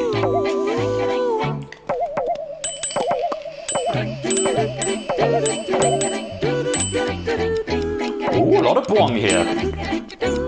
And you don't have to play. And quite a few people erring on the side of caution. So, Finland, Slovakia and Wales were all the wrong answers there. A lot of people going for Wales. Ukraine and Portugal were the correct answers. So, Slovakia and Finland, both wrong answers. They finished third, but they did not qualify. So, the European Cup, so there aren't enough groups like the World Cup where it's just the top two. Finland and Slovakia, they did finish in third but didn't qualify. Wales did qualify for the knockout stage, but they finished second in their group, believe it or not. Portugal and Ukraine both finished third and advanced to the next round. And yes, the golden boot from the previous one may be a bit of a leftover clue for you there. Derek, Kegler, Jogging Chum, Brand New Halo and Jers are all on 10. Do you want to risk it on the next question? That is the question. If you do, it's going to be R to risk. If not, leave it blank and we'll put it in the bank. Those of you who don't have any risk, that's you from Samster downwards. Unfortunately, you won't be able to play this question. Remember, you don't see the question, you only see the options. There's only one right answer. Double if you're right, or lose everything if you choose to play and abstain, or you get it wrong. Let's clear the board and take a look at the options for question 4. They are John Bishop, Geordie Whittaker, Aisling B, Kevin McNally, Bradley Walsh. Bank or risk? R or risk if you want to bank, leave it blank if you want to bank. No, R or risk if you want to risk, leave it blank if you want to bank. No, absolutely not. Are any of our 10-pointers going to risk? Any of the 10-pointers? No, just a handful. DMC, Dante, Quizface, Tapstock, Claire, Shapes, and Nicky Grandma. Just the 7 players risking on this one. All risking 5 points. We'll double that to 10 if you give me the one right answer here. But if you abstain or you give me a wrong answer, you'll wipe it out. Everyone else, your points have been put into the bank. Derek, it's a Doctor Who question, I assume. Maybe it is. Let's find out. Good luck to you 7. Name an actor who did not appear in Doctor Who in 2021. Oh.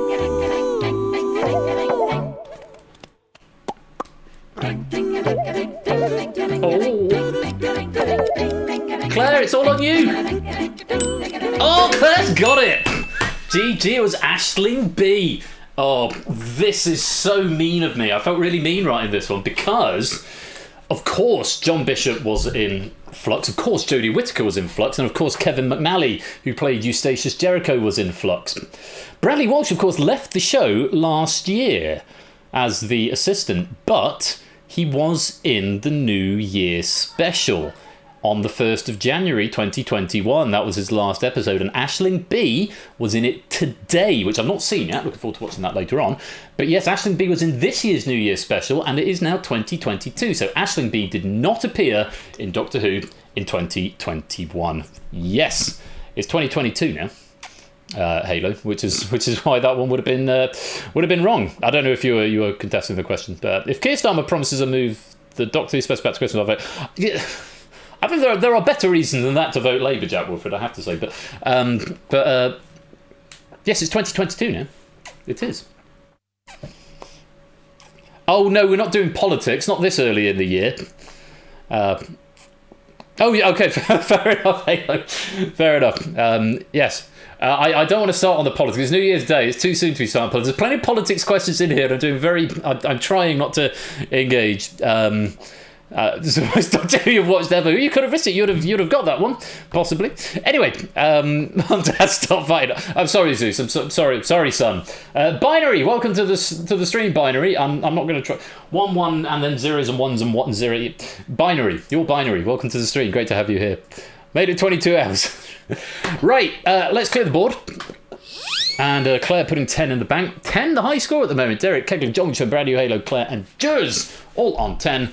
We're going to go on to the next set of questions. 4 correct answers here, 1 wrong answer. 2 points if you can find one of them. Options are Prodigal Son, American Gods, Floor is Lava, Good Girls, His Dark Materials. Name a TV series that was formerly cancelled or renewed for a final season in 2021. There's only 1 wrong answer up here.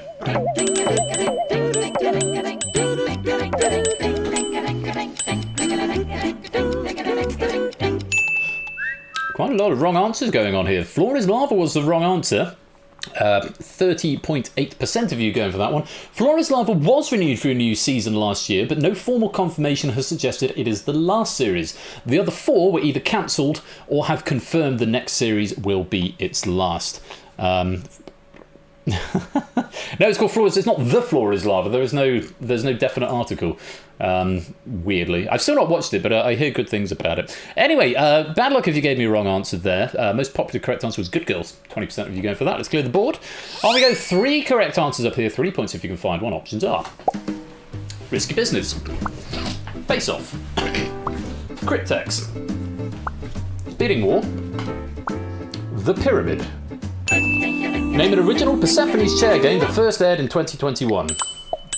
Going meta.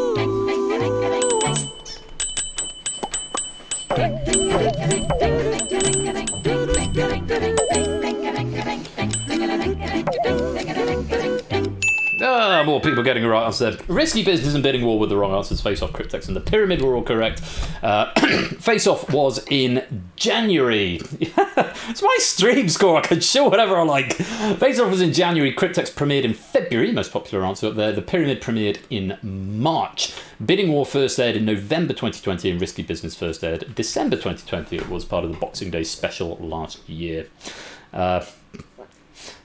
I only started watching in 2020, but maybe you come on stream and say, just watch the Da Vinci Code. Yeah, let's make a game out of the Da Vinci Code. I'm not going to arrogate so much that it's the best thing to come out of the Da Vinci Code, but yeah. Anyway, moving on. So the Face Off Celebrity Special in January, that was pretty much the first outing. That happened before the tournament. I think before the tournament proper started. We did a pilot game with David and Panda and Ape and It's Solly, I think, with a 4, and that was quite early on in the new year. And then obviously the charity stream was the 31st or 30th of January, and I think that was pre-tournament, or the tournament had just started. It was very early on in the development. So and Face Off's basically not had any changes. It was quite robust, I think, that build. And I need to bring it back at some point, but not just yet. Maybe in season 7. Plenty of people getting a right answer there. Lots of 3s and 5s. A few people wiping out. Well, let's clear the board. Go on to the next question. 2 correct answers up here. 5 points if you can find one of them. Options are Elizabeth Warren, Sarah Palin, Boris Johnson, Jacinda Ardern, Donald Trump. Name somebody who publicly confirmed that they have tested positive for COVID-19 in 2021.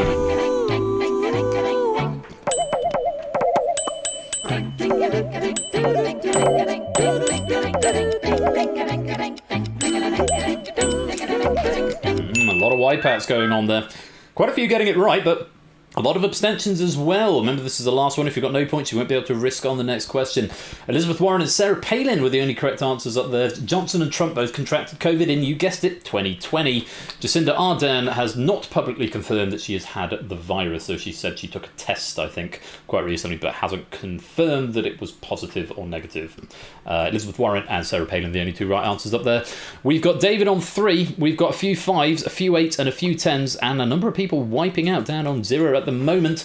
Unfortunately, you won't be able to risk on this next question, but if you want to risk and you've got some risk amassed, then R to risk, leave it blank, and we'll put it in the bank. 1 correct answer, double points if you're right, wipe out if you're wrong, or you choose to play and abstain.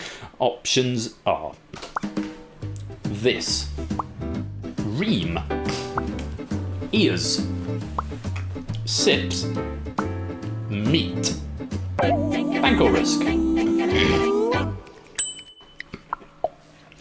Derek's going for a risk. Quizface is going for a risk. Samster is. David is. Do you have faith?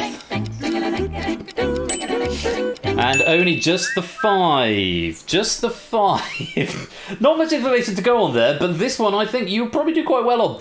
RNG formed an actual sentence. This ream ears sips meat. It did! RNG, well played. That's beautiful.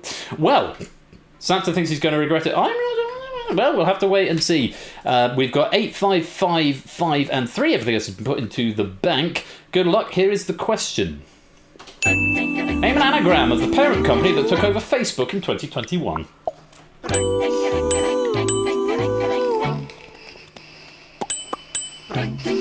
There you go, you see. You should have gone for the risk.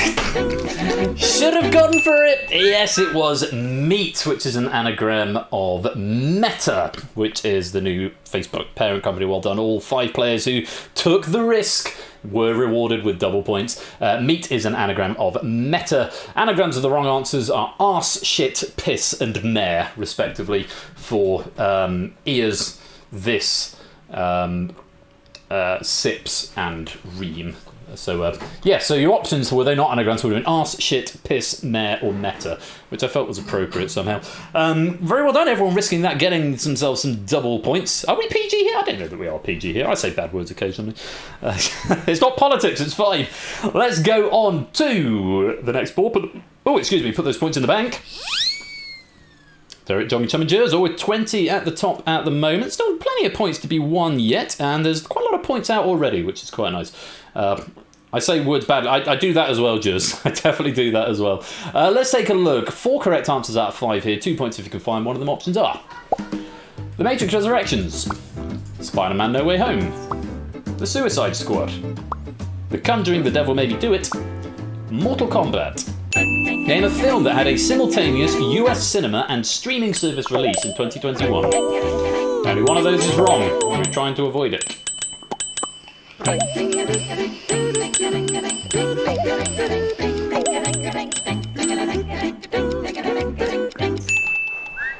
Yeah, Spider-Man No Way Home did not have a simultaneous release. That was only released at cinemas. The other 4, Spider-Man was the only one of the 5 to have an exclusive cinematic release. All of the other 4 were simultaneous released at the cinema and on HBO Max. Matrix Resurrections, The Conjuring, The Devil Made Me Do It, Mortal Kombat, and The Suicide Squad. So it's part of the Matrix form instead of paying to see it.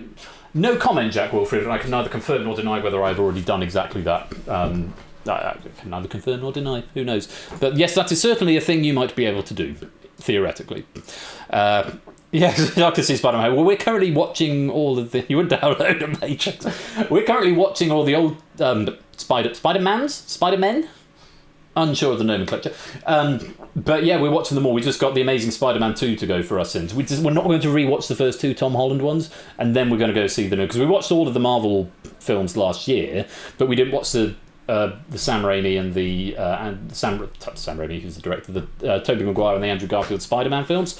But we figured we needed to see those, or Dylan needed to see them at any rate, before we go and see No Way Home. So we'll be going to see that probably be next weekend, to be honest, at this rate.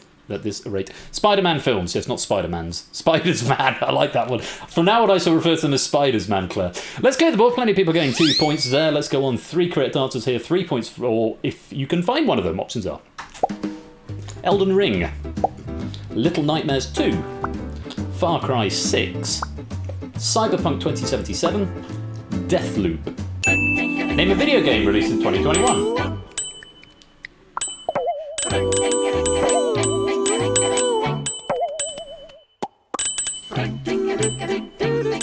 Few people abstaining, don't blame you. Remember, you can abstain for free. You get it wrong, you wipe out. Few wrong answers creeping in there. Elden Ring and Cyberpunk were both wrong. Amy, David, and Liswitz choosing to sit that one out, and I can't say I blame you. Plenty of people up to 5 and a couple on 3 at the moment. Yeah, so Cyberpunk was released in December 2020. Elden Ring is scheduled for release in February 2022. Deathloop, Far Cry 6, Little Nightmares 2 all came out last year. Nicely done. Cyberpunk, yeah, it's 2 years old now. Cyberpunk was 2077. Oh, is that right? Time does very strange things. It does indeed, Chapes. Let's clear the board. One more question. You need some risk if you want to attempt the last one for the double up. But if you've already got some risk, you might want to sit it out. Only 2 correct answers up here. 5 points if you can find one of them. Options are: we're trying to have a Zoom meeting, you fool. Read them and understand them. The chairman of the council is the chairman of the council. You have no power here, Jackie Weaver. Please refer to me as Madonna from now on. Name an expression uttered at the Hanforth Parish Council meeting that went viral in 2021. Yes, look where we are again. We've come all the way back round. Oh, it's a lot of boing. That's a lot of boing. But there's plenty of green there as well. We've got a few wipeouts. People won't be able to risk I get a steak dinner.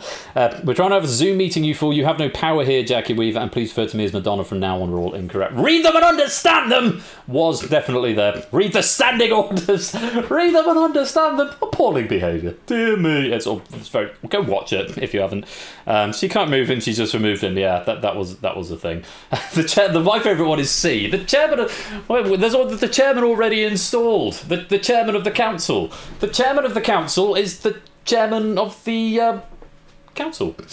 That's an actual thing that Barry Burkill said in that meeting. It's very funny. So the actual lines are, you have no authority here, Jackie Weaver. It's not channeling Theoden as possessed by Saruman. You have no power here, Gandalf the Grey. So that's where that one came from. Please to refer to me as Britney Spears from now on. That was with reference to the chairman referring to himself as the clerk. He said you can refer to himself as whatever you want, but it doesn't make you that. And the other one, we're trying to have a Teams meeting, you fool. I am the law. We're trying to have a Teams meeting, you fool. I think that was Alan Brewerton as well before he was removed. So there we go. B and C with the correct answers. Lots of people on 10 here if you want to risk it. There's a few 8s. David's on 7, a handful of 5s, Amy's on 2. If you've got some risk, then you can choose to risk it on this next question. Remember, there's only one answer. If you do choose to risk, an abstention will be treated as wrong. If you abstain, leave it blank. We'll put your points in the bank, but R or risk into the chat if you want to play it. You don't see the question, but the options are South Africa, United Kingdom, South Korea, India, China. Bank or risk? I wonder where this is going. I wonder where it could possibly be going.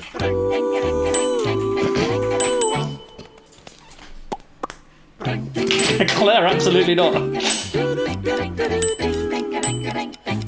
There's a lot of risk here. Lots of people risking, quite a few putting points into the bank. Jur's taking the actual lead at the moment with 28, but we have got Derek who's got 20 in the bank and 10 at risk, potentially doubling up, could take him up to 40 at the end of this question, which would give him the lead. Let's see if your bravery will be rewarded. 14 of you risking on this question, and it is. Name the country in which the Omicron variant of COVID-19 was first discovered in 2021.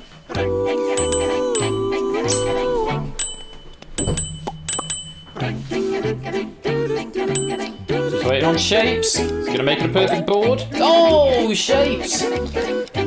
Gone the wrong way. Yes, it was South Africa. It was discovered in early November in a lab in Pretoria. Yes, that's the one that's currently doing the rounds. 'Twas not the UK shapes, unfortunately. 'Twas not. I'm afraid you wipe your points out. That is the end of round number 1. Let's clear the board and check out the scores. Derek Agnew is off to a solid start here with 2/3 of a perfect game, 40 so far. Jongin Chums in second with 36, and Oni taking third with 32 at the moment. We've still got 2 more rounds to go. All of that could change. We've got Free Rockers, Taps Up and Lisswitz yet to score, but still plenty of points available. I think we should go on to round number 2. Okay, This is Fletcher's getting... Oh, you're making the bed? Yes, we changed the bed sheets, didn't we? Oh. I say we. We.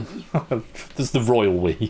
Round 2 is the board game. You'll be presented with a question and 9 options. Anything from 4 to 7 of the options may be a correct answer. Submit as many options as you like within 60 seconds. Did you get a Dalek? Well, I had a Dalek, but I got the Oswin Dalek now. This is the chained up Dalek, which is very cool. So that's quite cool. If that's what we're referring to.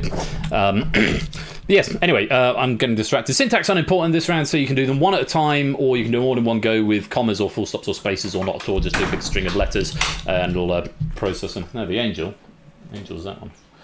Padre Noisemakers Dalek. No.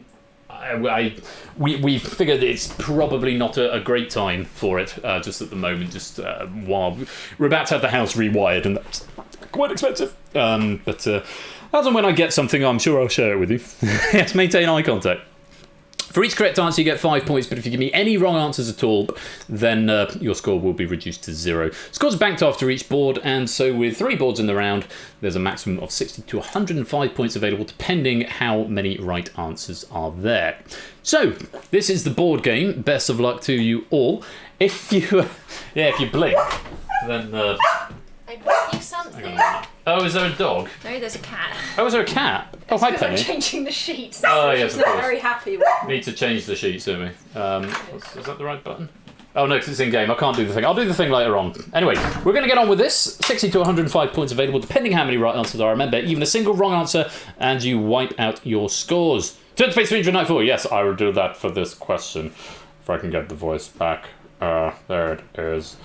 Here we go. Round 2, the board game. Options are LeVar Burton, Anderson Cooper, Kate Baldwin, Mayim Bialik, Joe Buck, Katie Couric, Wolf Blitzer, Aaron Rodgers, Buzzy Cohen. Identify the people who guest hosted Jeopardy in 2021. Sounded like I was calling roll then. Identify the people who guest hosted Jeopardy in 2021. I like that one, it's completed then. I've done that one. So it'll show you in your risk column how many you've gone for so far. And I've got an answer from everybody. At least one answer. Oh, have you done it again, Shapes? Well, you go for as many or as few as you like.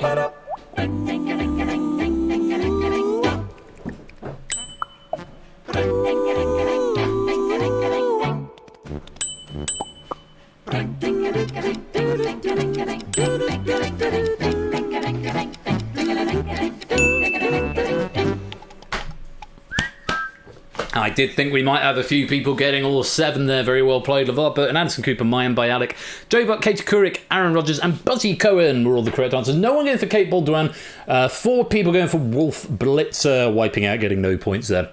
Very well played to Samson 2, Mark, Danny, Free Ruckus, and Tapsop, who got all 7, taking the full 35 points there. Very well played to you. Yes, so Baldwin and Blitzer were not amongst the 2021 guest rotation. So there we go. Let's put those points into the bank, get them nice and safe, see what that does to the scores. Yeah, Samson's taken the lead now. Oh, I beg your pardon, Samson 2 and Derek have taken the lead. Nice little 3-way for you. And Menage a Trois, 55 points apiece. Nicely done. It is the Jogging Chum tied in second on 51. Quizface in third with 50. On we go to the second board. Options are Malawi, Nigeria, Somalia, Namibia, Kenya, Botswana, Uganda, South Africa, Tanzania. Identify the countries that were amongst the last to be removed from the UK's international travel red list on 15th of December 2021.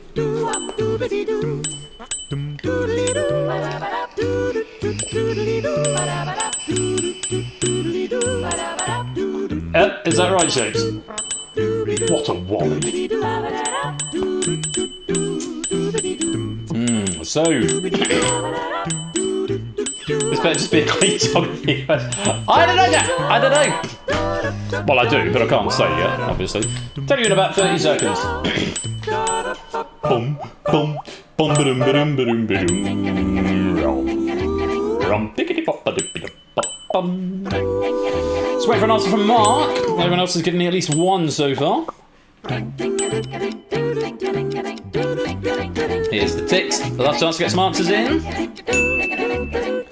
And there are your answers. Not quite as high scoring this time. They're very well done to Claire, who's found all 5. Malawi, Nigeria, Namibia, Botswana, and South Africa were all removed from the red list yesterday. They are all southern African countries removed from the red list in December, mainly because, and I quote Sajid Javid here, the government realised Omicron was already here and having a red list was pretty bloody pointless. That's not a direct quote, I've paraphrased somewhat, but that was the general consensus. Somalia, Kenya, Uganda and Tanzania were not on the red list. They may have been on another list, but they're not. I don't know if they were not as badly affected by Omicron. Yeah, Nigeria's Western Africa. Well, it's Western Africa, but it's more south than Tunisia, put it that way. Anyway, let's clear the board, put those points in the bank. Claire picking up 5 correct answers, so 25. Derek getting 20. Samster 2. Oni, David, Jack, Cola, Dante all getting 3. Aaron getting 2. And ABB, Free Ruckus, Brian, Tadari, and Nick and Grandma going for the safe 1. Let's put the points in the bank. Singing the music in my head to know where to come back the answer. That is solid tactic of Photo Nuevo. Solid tactic. I do that when if I'm leaving a game to run automatically in the background, if I'm testing for something and I can't fast forward it because I don't put proper debug modes into these. I really should do that. Anyway, one more question in the board game, and let's take a look. Options are This other country. Solid strategy, only. I don't know if it worked out for you, but you're not doing badly, put it that way. On we go.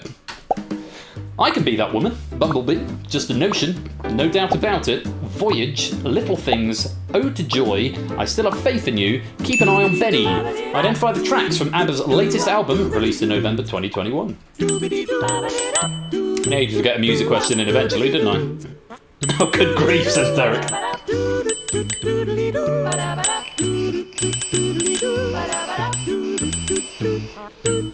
Did you check out the new ABBA album?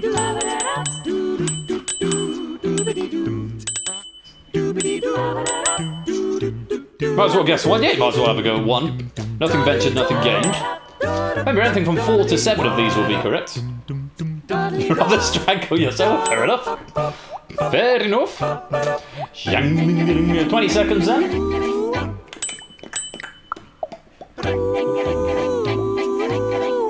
Okay, here come the ticks. Last chance to get some answers in.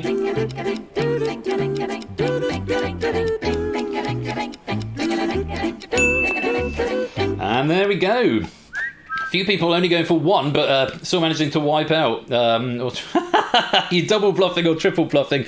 I'm afraid it was just a straight up single bluff, Samster. Voyage was the name of the album, but was not the name of a track.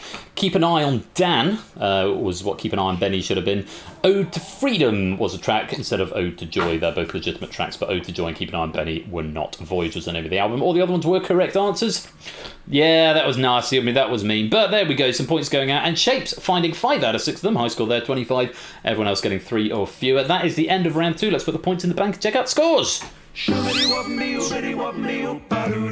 My. Derek in the lead with 85. Sapster in 2 in joint second with 80. And Claire's in third with 70.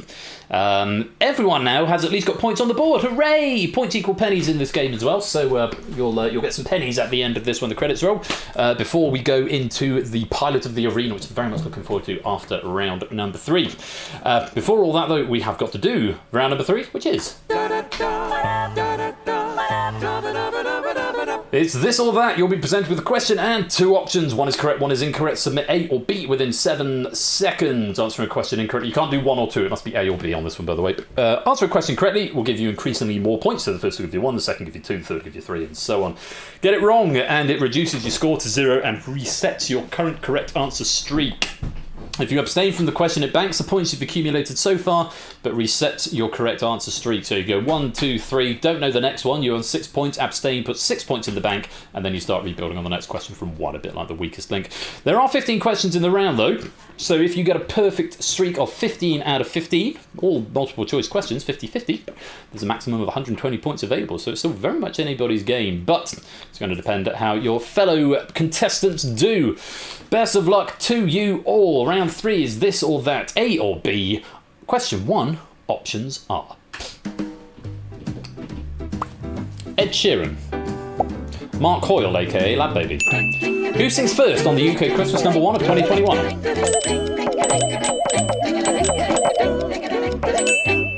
It's Ed.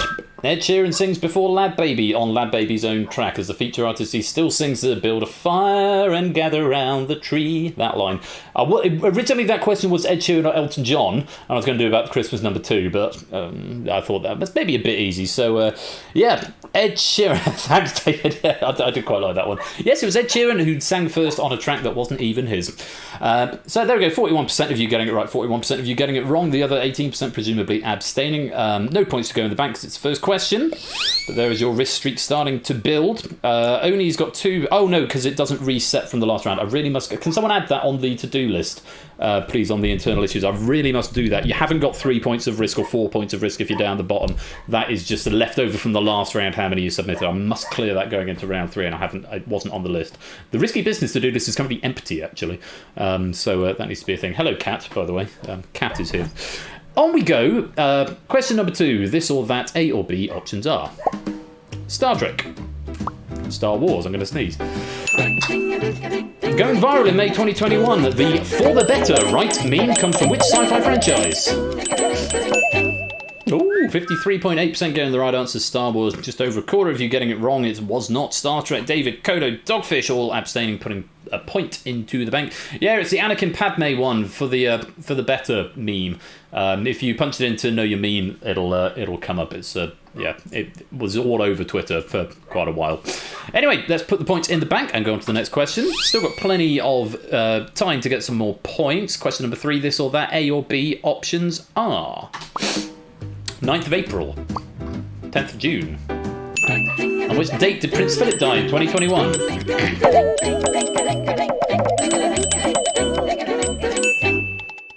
You were thinking back to earlier on when I said he died about 2 months before his 100th birthday. I did say that briefly in Danger Zone. He was born on the 10th of June 1921. It was April. Yes, it was a long time back. It doesn't feel like it was that long ago. I mean, June to me feels like when it was, but it was way back in April. His Royal Highness Prince Philip, Duke of Edinburgh, died of presumably old age, because 99 is a good innings. And a crossfire hurricane. You don't know his birthday, but if you know he died 2 months before his birthday, you can work it out from that. But if you don't know his birthday is 10th of June, then I suppose that's a bit academic, but that's why the 10th of June was there. Anyway, academic at this point. Quizface, the Diary, Player 2 and Silent Marine putting points in the bank. We've still got a handful of players with the maximum risk streak, 7 of them, all on 6. Let's put the points in the bank and go on to question number 4. This or that, A or B. Options are Mark Selby, Sean Murphy, who won the 2021 World Snooker Championship.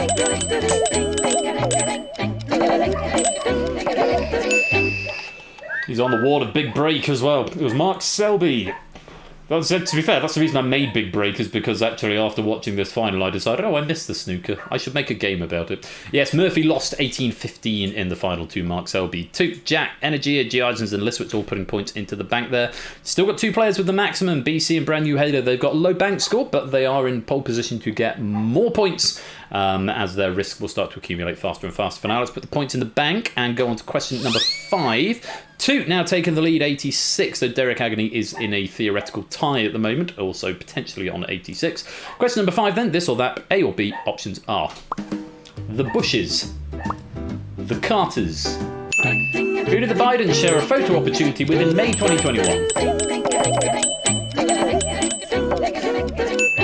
It was the Carters, Jimmy Carter and Mrs. Jimmy Carter, whose name I forget. They were in a residential home. I think they did a photo opportunities, and it did its usual toxic rounds on Twitter with all the nice commentary and nice things that people say on Twitter. BC, the only player with the maximum risk streak now of 15. Claire and Jers both on 10. Claire with a bank score of 70 as well. This could be coming very handy for Claire a bit later on, because 86 is the current high bank score. Claire's on a potential score of 80 at the moment, so if she keeps this up, she could be in for some happy days.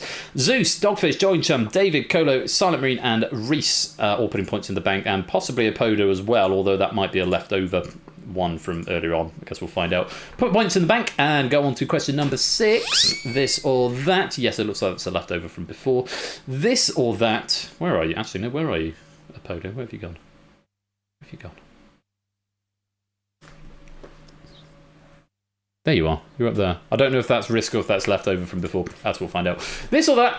A or B. Options are Fan House, OnlyFans. Which company did a U-turn on banning sexually explicit content in 2021?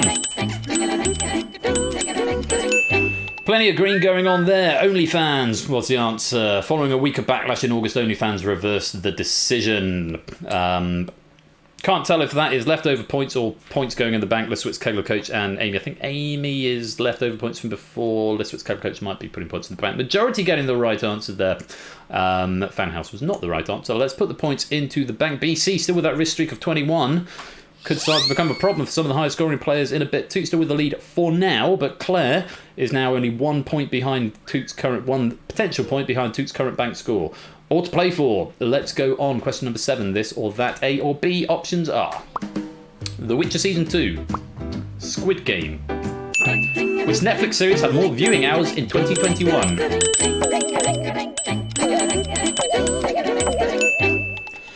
It was Squid Game, both released in 2021. Season 2 of The Witcher clocked up around 311 million hours to date, whereas Squid Game's got an obscene 1.65 billion hours just in the first 28 days. So it's a little bit difficult to clarify, but this one, the orders of magnitude were so different, it was clear that it is definitely Squid Game. Though we just finished The Witcher Season 2 last night.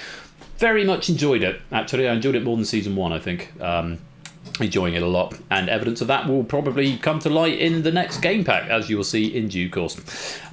So, most of you getting the right answer. Claire, Jers, Mark, AB, me, Cycle Space, Digital David, and Necrogramma putting points in the bank there. BC still with that risk streak, though, of 28. It's going to be interesting to see what Claire's score does up at the top, but let's put them in the bank. As we reach the halfway stage, Claire moves into third, or rather joint second, 85 with Derek, just 1 point behind Toot, though Toot has got 6 points of risk ahead. Samster with 10 points of risk, currently could be the one to make the damage. And Quizface, let's not take a right off of them either, 63 with 10 points of risk. Let's go on question number 8. This or that, A or B, options are New York, California. Andrew Cuomo resigned as governor of which US state in August 2021?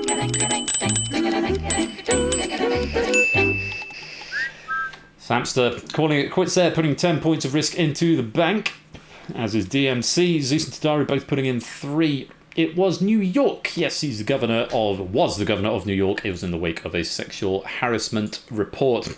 Oh, God, says Samster, I did know that. That's the way it goes. Those 10 points are safe, Samster. I think you have got the actual lead for now. Let's put the points in the bank. And yes, indeed, Samster does go to the top, but 4 points behind in the bank, has got 10 points of risk. Derek on 85, who got 6 points of risk. Claire, 85, 1 point of risk. Quizface, 63 in the bank, but 15 points of risk. This is still a very, very wide open game, and there's players down as far as Innocent Jack could still make a comeback. Let's see what happens next. Question number 9. This or that, A or B, options are Delta Airlines, GameStop. Which American retailer's stock price was involved in a short squeeze in January 2021? It was GameStop, and I've just realised I had retailer in the question. I couldn't think of a second answer, and then I realised, and I put Delta Airlines in. Delta Airlines is not a retailer. It's very much, it was GameStop. There was a short squeeze thing when everyone decided to buy GameStop stock to annoy the hedge fund managers. I was a little bit unsure, even after reading up about it, what it was all about, but it did cause a lot of problems for larger hedge funds. BC with 45 points of risk now. That is becoming a very real threat, BC. If you can keep this up, that risk score is going to go up and up and up. You're on a potential score of 65 at the moment. Not quite at the top yet, but could catch up. Quizface and Brian both on 21 points of risk. Kegler putting 1 point into the bank. Let's put that there now as we go to question number 10. Samster still with the lead, but Toot accumulating his risk. If he decides to bank, he will take the lead. Let's go on. Question number 10. This or that, A or B, options are Dogecoin, Nyan Coin. Which meme coin saw a temporary inflation of its value in the spring of 2021? It was Dogecoin. No one going for Nyan Coin, but a few people deciding to call it quits and bank their points there. Yes, to the moon was going around when everybody decided to start buying Dogecoin and massively inflate its value by like 8 times overnight. It went from 0.01 cents a coin to like 0.8. It went up by quite a lot. Don't know, Mark. Don't know the answer to that. But yes, to the moon, ABB with the rockets. That was very much the meme. Because of the meme coins, exactly probably the amount to it. I don't know enough about NFTs and cryptocurrency to have an opinion on it. Every time I try and read it, I realise I'm out of my depth and very confused, and so I then stop. Nobody puts dog in a corner. Anyway, on we go. Let's put points into the bank. Jack and Free Ruckus putting 15 in. Dante's putting 10 in. Lizwit 6, David 3, and Colo 3. Let's put it into the bank. See where we're up to as we go on to question number 11. Samster's still with the lead for now, but Toot is still accruing risk at an alarming rate. All eyes on Quizface, I think, now. 28, but also we've got to keep an eye on BC. Right down at the bottom of the table, but with 55 points of risk, that could be a massive swing at some point. Let's go on. Question number 11. This or that, A or B, options are Knuckles, Mario. Chris Pratt was cast as which video game character in 2021?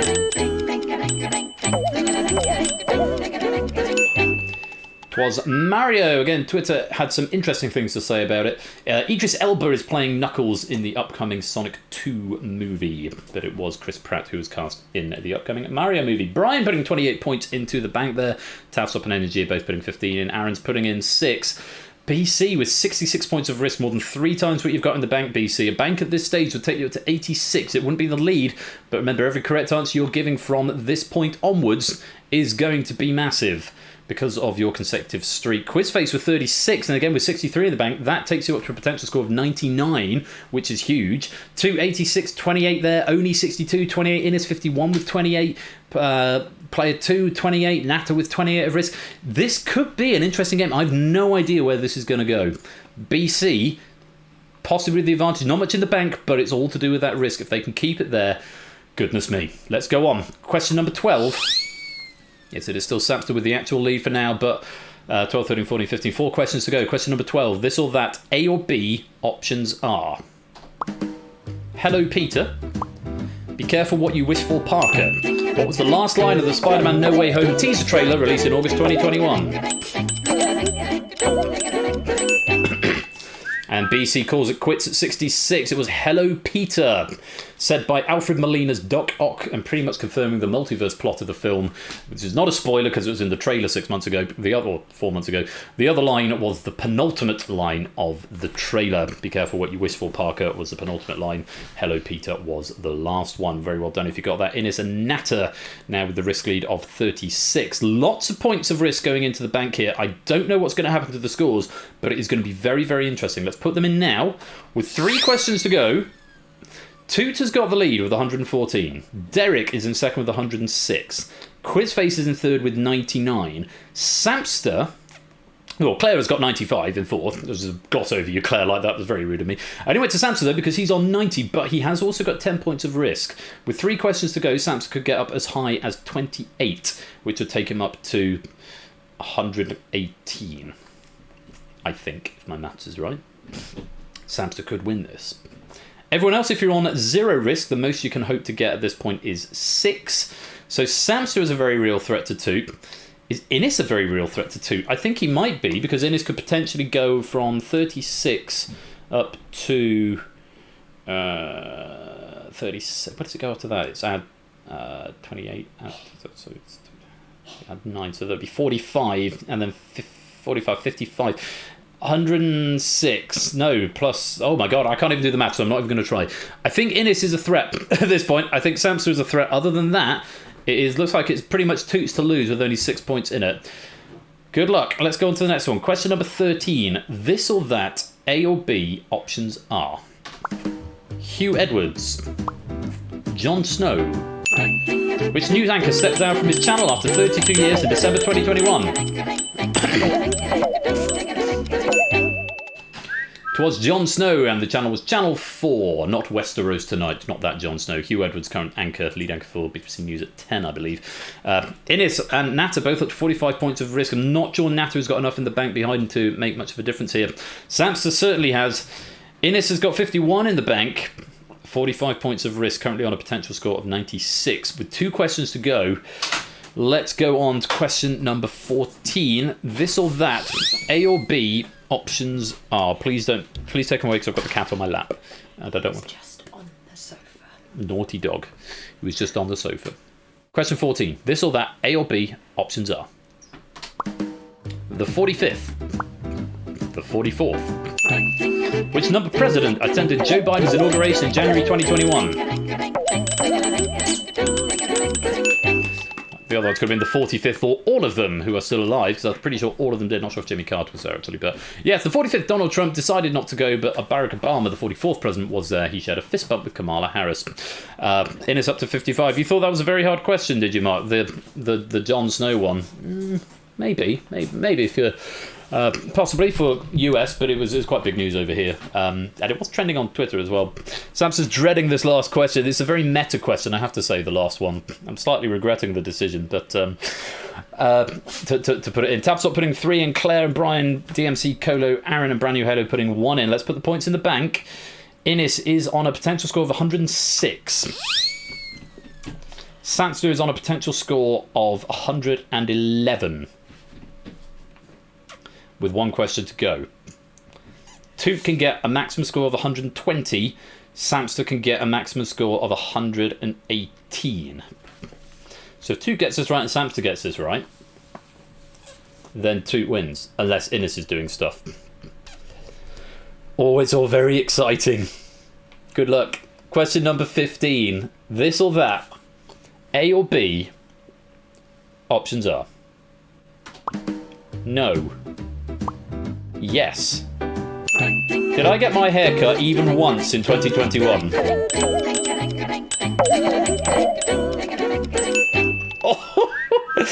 It was a meta question at the end. No, I didn't. I went back and I checked the VODs because I wasn't sure. But I got my hair cut just before the 5th day of Quizmas in 2020, judging by that particular VOD. And then, of course, in the new year, everything went straight back into lockdown and I didn't get it cut again because I said after lockdown comes out, I'm going to grow it out. So I did not get my hair cut, not even once in 2021. Innes finishes on a wrist streak of 66. Is it going to be enough to overtake Toot, who abstained on that one, is going to finish on 117? It's going to be close. It might even be a tie. I don't know. Let's put those final points into the bank and check out the scores. The winner of Risky Business, Big Fat Risky Business of 2021 is... It's Innes! But is it a tie? It is a tie! We've got a tie for the first time. It's the first time I think I've ever seen a tie in Risky Business. Innes coming from way behind. Have multiple GGs from me, Innes. Lovely, lovely, lovely. And of course, you can have those GGs as well. Finishing in joint first, I will give you a medal each. Justice for Edgar has been served, 117 points. Very well played. I will, of course, add all those points on, and it will be points equal pennies for you. Innocent 2 sharing a gold medal, 117 each. Derek picking up the silver with 112. And Quizface finishing in third with the bronze medal on 105. GG, I hope you all enjoyed that look back into 2021. I certainly enjoyed writing them. Hello, Kat. Are you looking up? Are you looking up at the ceiling? Does she want to come back to bed? Or are you... She might want to come back to bed now, yeah. You can come back to bed now. You're going to come back to bed, Penny? Ow! I'm going under the desk. Is the dog in his... Yeah, is he incarcerated? He's incarcerated. Good. Well, Penny is now under the desk. Excellent. Right, let me award these medals. I'll do Innes's first since the game is putting him at the top. In fact, just because I always do this thing... no, that text mesh.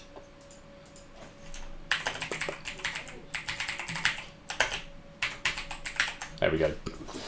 But I will give you your medal as well too, but it'll happen after the fact. So Innes getting the gold, Derek picking up the silver, Quizface picking up the bronze, and I wrote that one, so I'll give myself some pennies.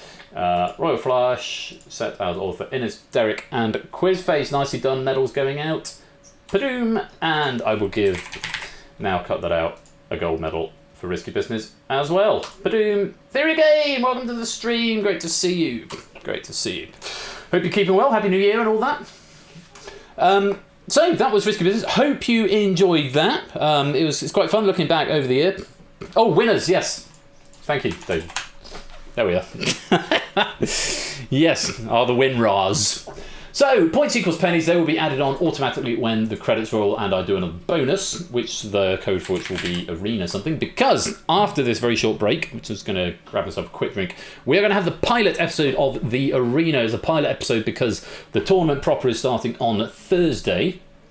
So I want to make sure everything is working and all the variables are ironed out. If there's anything I need to be aware of, then I can tweak it ready for it. So this question pack has sort of largely been written by me, but I did pick up a few out of one of my quiz books. So they may be slightly less, I would say interesting. They're still good questions in a quiz book, but they're a little bit more sort of standard Foursquare. I have got 4 players who have volunteered to be in the hot seat. This is purely an exhibition game. This won't count towards the tournament. I just want to make sure it works. The tournament is going to be starting this Thursday from 7 p.m. The earlier time is 7 p.m. twitch.tv/Royal_Flush. And it's going to be 2 qualifiers this Thursday. Another qualifier on next Saturday. Another qualifier on the following Tuesday. And then the... 2 more qualifiers the following Thursday, after which the full bracket will start. If you haven't got the rules of how to play or how it's going to work, I did post them into the arena section of the Discord. I will briefly explain it when we start the game, and I'll also talk a little bit about why I've decided to do it on a Thursday on a separate stream with just doing one tournament on one particular day. Yeah, that's the drill. There'll be a bonus for you in a minute. We'll have a very short break while I grab another drink. Lingo, welcome to the stream, just in time for the pilot of the arena. Stay right there. Congrats to Innes and Toot, and I will be back in just a few short minutes. Shoobity wop me oobity wop me oo. Wop shawong. Wop shawody wop. Wop shawong. Wop shawody wop. Wop shawong. Wop shawody wop. Wop shawong. Wop shawody wop. Wop shawong. Wop shawody wop. Wop shawong. Wop shawody wop. Wop shawong. Wop shawody wop. Shoobity wop me oobity wopity oo. Wop shawong. Wop shawody wop. Wop shawong. Wop shawody wop. Wop shawong. Wop shawody wop. Wop shawong. Wop shawody wop. Wop shawong. Wop shawody wop. Wop shawong. Wop shawody wop. Wop shawong. Wop shawong. Shoobity wop me oobity wop me oo. Ba-doo now. And don't go away, because in just a few short minutes we are going to have the pilot of the arena, this season's tournament game. You do not want to miss it, and it's got audience participation as well, which is very exciting. Make sure you're here. I'll be back in a few.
Welcome to the arena.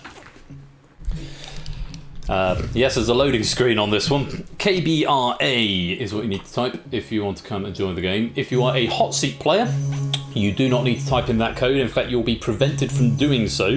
So first things first, don't panic, hot seat players. If you try and enter the game, I've seen one hot seat player has tried to do that already. You won't be able to do that. Yes, worth prevented. Yes, the system works. That's all good. The reason there's a loading screen is because there's a number of different persistent data paths that I'm having to use to, much like with Face-Off, store, because I've got to store two different tournaments effectively. I've got to store the lobby game, or the audience game, and I've got to store the tournament game. So how this tournament is structured is that rather than just picking 16, as I've discovered with Face-Off and Buzz-Off, there's more people than that want to play, and just doing it arbitrarily or having a playoff round, it feels a bit unfair. It felt a bit unfair in Face-Off. So I thought, what I'll do, I'll try and make it as fair as possible. I'll do 6 qualifying events, and the highest scoring 16 players across all 6 of those qualifiers will be the ones who qualify for the tournament. Now, there's 4 of those qualifiers are on the next 2 Thursdays, and it's weighted like that on purpose because the tournament is going to take place entirely on Thursday, apart from possibly the final. The final may go into the season finale in April. For the very simple reason that when I did Face-Off and Buzz-Off, as fun as they were to host and as great as I think they were from a spectator point of view, I'm very aware that for the majority of those seasons there wasn't a huge amount for a lot of players to do it's just sitting and watching. Now, I don't mind that from time to time. I think that's, can be quite a good thing to encourage sort of purely spectator games. But when it was, 50% or more of any given stream, if you couple it with something like, say, The Purge, where you could be out after question 2, it just felt a bit sad that people were not able to, take part. So the arena is different in a way because it has got the lobby game all the way through it, but also the schedules for Tuesday and Saturday are jam-packed, and packs have been assigned to, or have been picked up by writers, and without the streams going on until this time or later on a regular basis, because they did a little bit in season 5, I thought it's going to be best to just give it its own discrete slot. It's at a reasonably competitive time, so it's not like happy hour where there's only going to be a handful of people because people are prevented by work and such like.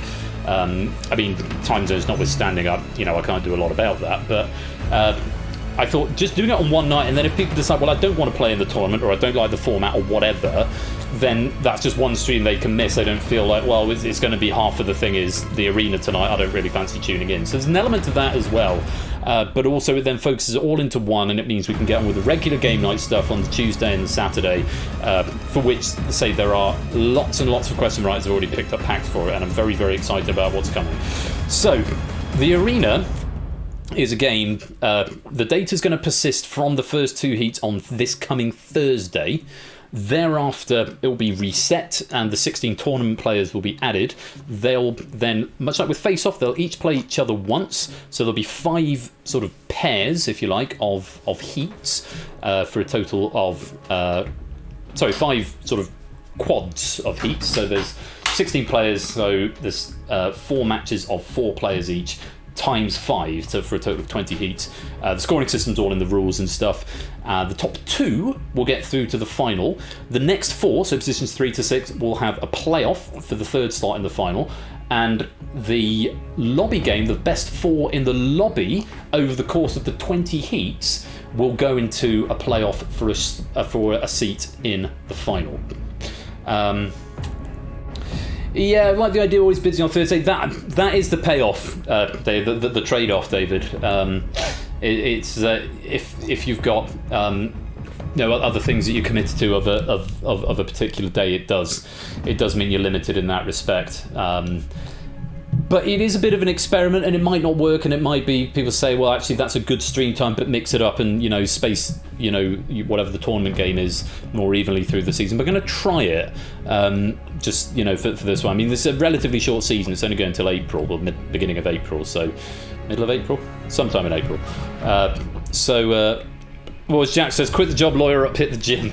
I would not necessarily condone that as a course of action, but it is an option there. So it's just something I'm trying, and that's something I was aware of. So it's getting the balance between making the streams accessible for everyone or having a discrete one that is just for a handful of people. Again, this is a game that probably could have worked being This is a game that probably could have worked, sort of sectioned into the rest of the season because it's got that audience capability. But say the season is already jam-packed, and I'm trying to keep it to 2 games a stream until I invent something new. So, the concept is very, very straightforward. It's multiple choice all the way through. All you need is A to D or 1 to 4. That is implemented and working. It's quick fire. It is semi-self-running. The rounds will run themselves, but I sort of control everything up to that. And we should have a good time. So, this is purely an exhibition game. So the lobby leaderboard and the tournament leaderboard won't come into effect on this game. But it will give you a flavour of what it's like, and more importantly, it will give me an idea to find any bugs that are wrong with it. As ever, I do welcome suggestions, but it's mainly if you see something that's a bug or that is maybe a visual limitation or something that isn't working from a looks point of view, rather than from a game theory point of view. If you think there's something really, really glaring and stupid that I've missed, then please do put it into suggestions. But I've consulted with David on this, and David has given a couple of suggestions which have since been implemented. So anything visual or any bugs, please put into the suggestion section of the Discord. Anything game theory, at the moment I'm pretty happy with how it's. I mean, I will still hear suggestions. I won't ban you from the server just for making suggestions. But at this stage, I am pretty happy with how the rules and the metrics and the scoring of the game works. Sonolator, welcome to the stream. Great to see you. With the tournament starting on Thursday, any big game theory changes are going to make me anxious. Admittedly, we've got another stream on Tuesday where I could run another pilot if needs be. So, that about covers everything I wanted to say. This is the arena. If you are displayed on the screen now, you will be in the lobby. You must whisper to Persephone's Twitch bot. You must keep your eye on the chat. And it's A to D or 1 to 4 for all questions. Wait until the options are displayed in the chat before you answer. Everything is multiple choice. The difficulty... the difficulty isn't really applying in this. I think actually the first round is probably harder than the round 2 and 3. It should get more difficult as it goes on for any budding question writers out there. It's a total of 10 plus 7 plus 9, so 26 questions in a pack, though some of them may not be used in rounds 2 and 3 for reasons that will become clear. Yes, it's quite good. It's Mark Petrie, again, he's the same guy who did Face Off. He seems to excel at doing epic game show style music. So if there's nobody else who wants to join, I'll give you 10 seconds. KBRA Cobra, or K-Bra, if you prefer. And it's all done in whispers. I don't need hot seat players in the voice chat or anything like that. We have got 4 players. I'm very grateful to them for coming to help out here. Right, if we're all ready... Let's go. Oh, Danny, welcome to the stream, just in time. K-Bra. Let's go to the arena.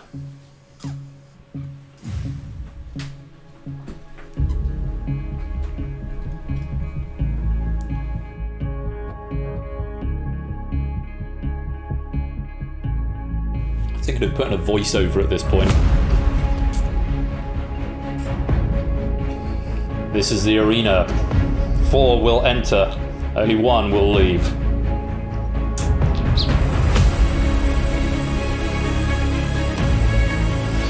It's like Atmospheres from Gladiators, isn't it? We welcome our hot seat players.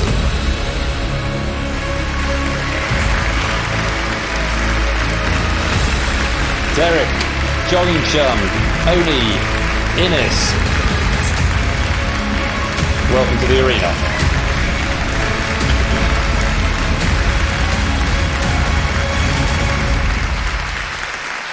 So, welcome you 4. Very best of luck to you all in this pilot game of the arena. I hope you enjoy it, and best of luck in the audience game as well. Let's go to round 1. Oh, welcome to the stream, Lugaroo. If I focus on the right window, then the button might actually work. Round 1 is called 10 in 10. You will face 10 multiple choice questions. You'll have 10 seconds to respond to each. Whisper A to D or 1 to 4 to Persephone's Twitch bot. Correct answers earn a point. Incorrect answers cost a point. Abstention costs nothing. Note, audience, this only applies to the players in the middle. If you get a question wrong, you don't lose a point. That is something I might change. I haven't had a chance to chat with David about it, but at the moment in the lobby, the audience game, if you get one right, you get a point. That's the only metric. And that's the metrics, because just keeps it simple. Get it right, get a point. Simple as that. In the lobby, in the hot seat, if only one player gives the correct answer, a bonus point is awarded. So you lose a point if you're wrong, you don't lose anything if you abstain, but if you're the only one to get a right answer, then you lose a point. Sorry, if you're the only one to get it right, you get a bonus point, so you get 2 points. At the end of the round, the player with the lowest score will be eliminated after 10 questions. In the event the scores are tied, the player who spent longest answering in total this round will be eliminated. So it is a bit of a timed game as well, but it is multiple choice, A, B, C, D, or even 1, 2, 3, 4. So it shouldn't be unfairly penalising slower typers, because you've literally just got a letter. Slower readers possibly, but as ever, questions will appear in the chat. You can answer as soon as the options have been displayed. Those are the rules. Good luck to you all, and fingers crossed for no game-breaking bugs. Yeah, don't get it wrong, Samson. That's basically it. Let's go to round 1. So once I press this button, the game will begin, and I won't be able to do anything to stop it. Good luck. Derek, Joggingchum, Oni, Innes, your arena battle begins now. In the TV show, video game, and novel series of the same name, who is the eponymous Witcher? Is it Cyrilla of Sintra, Yennefer of Vengerberg, Triss Merigold, or Geralt of Rivia?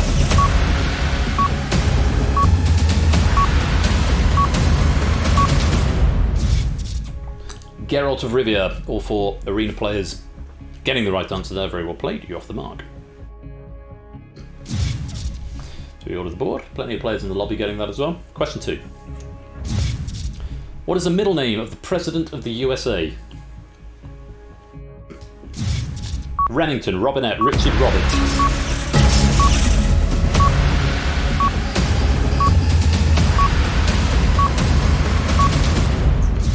Only erring on the side of caution here.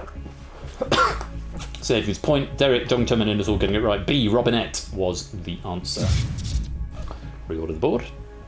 On we go. Question number 3. Which of these colours is not present on a standard Rubik's Cube? Orange, purple, white, green.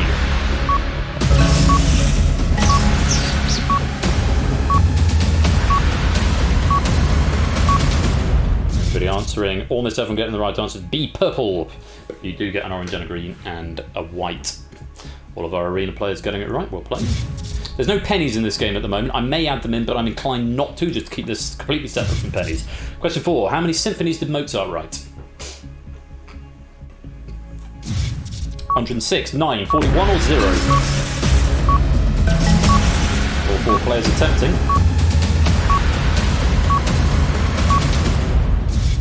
The answer is C, 41. Haydn wrote 106. Bach and Handel didn't write any, and Beethoven wrote 9. Derek and Innes getting the right answer. Only in Joggingchum attempting getting it wrong, losing a point. On we go. Which metropolitan area of Spain has the largest population? Seville, Valencia, Barcelona, Madrid. All 4 attempting. And again, only Derek and Innes getting it right. Your score is grounded at 0. You can't go into negative points in the arena, but only in Joggingchum losing a point. Derek and Innes creeping up to 5 out of 5. Let's go on to question 6. Which X Factor judge married a heavy metal hero? Rita Ora, Danny Minogue, Sharon Osbourne, Nicole Scherzinger.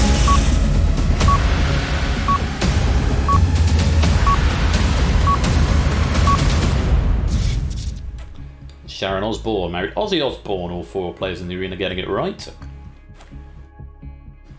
Let's reorder the board.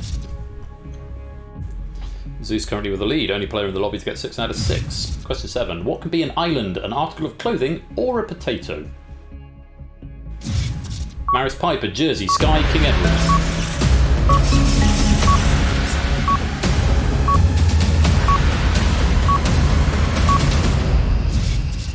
Again, all 4 in the arena getting it right. B, Jersey. Jersey would be a sweatshirt. An item of clothing. Derek and Innes still leading with 7. Joggingchum is ahead of Oni with 3 questions to go.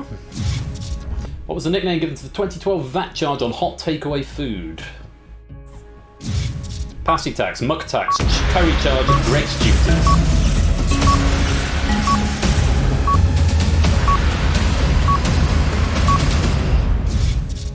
Again, all 4 players in the arena getting it right. It was the pasty tax. Pasty tax is what we're after. Zeus continuing his perfect streak, 8 out of 8, and top of the audience game. Let's go on, question 9. Which town lies at the Welsh end of the Severn Bridge? Bridgend, Newport, Chepstow, Monmouth.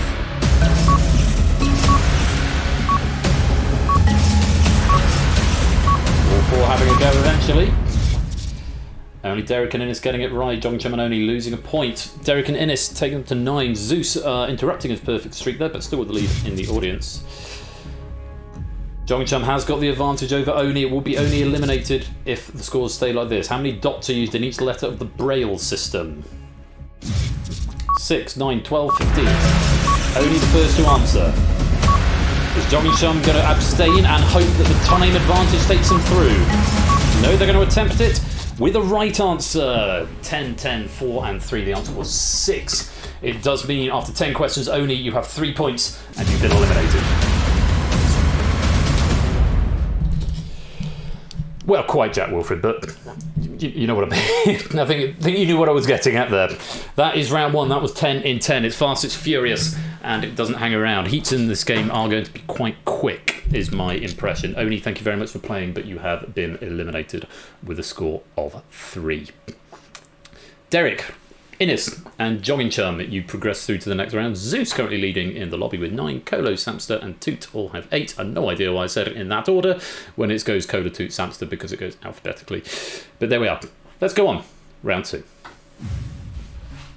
Round 2 is survivors. You 3 are the survivors. You will now face up to 7 multiple choice questions. You will have 10... Yeah, it's very fast. Right. 10 seconds to respond to each. We have a little minute now to catch your breath. Whisper A to D or 1 to 4 to Persephone's Twitch bot as before. Each incorrect player loses a life. In the event all players are correct, the slowest player loses a life. The first player to exhaust 3 lives will be eliminated. In the event more than one player exhausts their lives simultaneously, the player who spent longest answering in total this round will be eliminated. So same tiebreaker metric as before. And again, audience game, this doesn't apply to you. Same rules, get it right, get a point.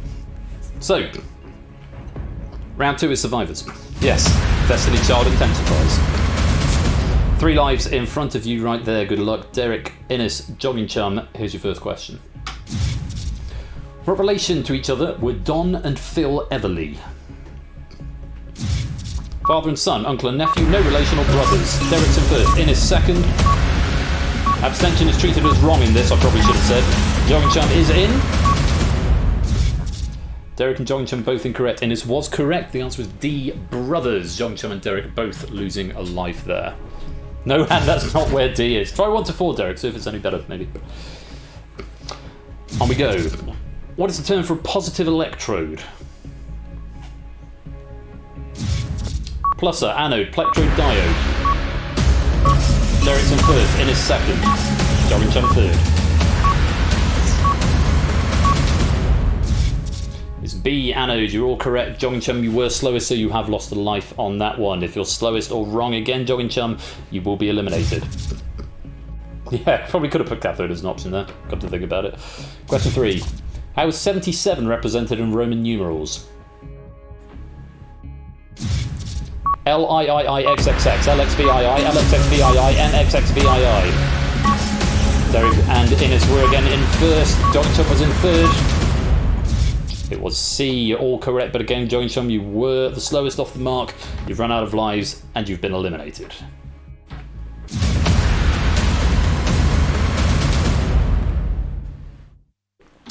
Round 2 is the fast. Could potentially go up to 7 questions, but in this case we're through it in just 3 and Jogging Chum leaves us. Sausage round, says Toot. Zeus still with the lead 12, Colo and Toot on 11, and it's Derek versus Innes going into the final. Innes with 3 lives intact will be in control of the first question as we go here as the leader. Let's go to round number 3. Round 3 is play or pass. 38 is the last Roman numeral alphabetically. Count to any number and none will come after it. Really? Oh, I didn't know that, Jack. That's a really cool fact. I like that a lot. You'll face up to 9 multiple choice questions. You have 10 seconds to respond to each, A to D or 1 to 4 to the bot. Controlling player is shown a category and chooses whether to play or pass the question. The controlling player alternates with each question, starting with the leading player. That's Innes. I stand for a Jeopardy bag. Correct answers earn a point. Incorrect answers earn your opponent a point. The first player to reach 5 points is declared the winner. So, it's play or pass, and that's the only other thing that you will need to type. That's the only time the game freezes to allow the controlling player to decide whether they're going to play or pass the question. You need to type play or pass to the bot. Innes, you are starting off in control, and the first category is British soap operas. Play or pass?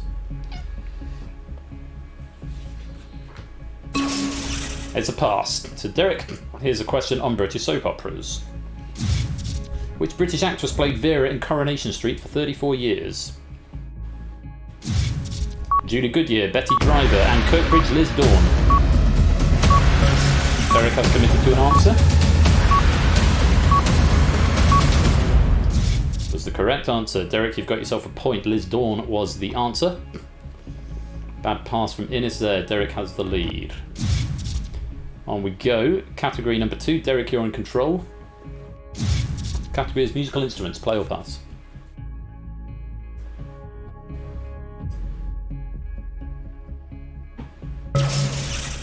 Derek choosing to play this question. Second question in a row. Let's take a look. Which instrument usually has 47 strings? Piano, harp, lute, harpsichord.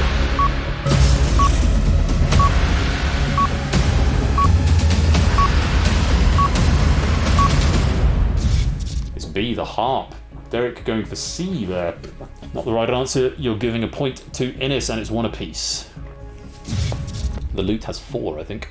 Innes, you're in control. I'll double check that. Maybe it's 8, but it's certainly not 43, or whatever the question was. Hobbies and games is the category. Innes, play or pass? Ugh. What a pain, Derek. Innes choosing to play this question on hobbies and games. Let's have a look. Moving anti-clockwise on a dartboard, what is the number next to 4? 19, 18, 17, 16. And it's locking in an answer. And it's not the right one, it's 18. 19 is what Innes said. It's on the other side of the dartboard. 4 is up at about sort of 2 o'clock. Derek is 2-1 up, and Derek, control of the board is with you. The question is on football, play or pass?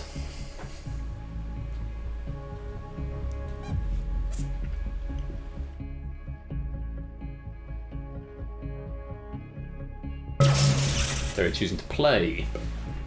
Question is, which footballer won the African Footballer of the Year award in 4 consecutive years between 2011 and 2014? Kolo Touré, Didier Drogba, Pierre-Emerick Aubameyang, or Yaya Touré?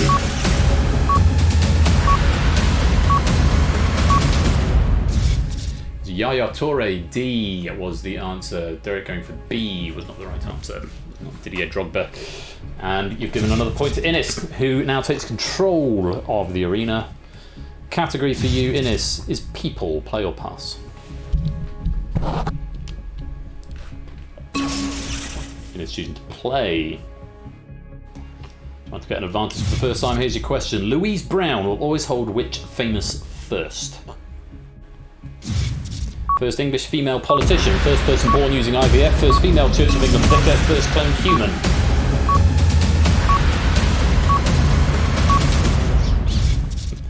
B, first person born using IVF. That is the right answer, Innes. You've got yourself a point. It's 3-2. Control of the arena passes back to Derek, and for you, Derek, the category is collections. Play or pass?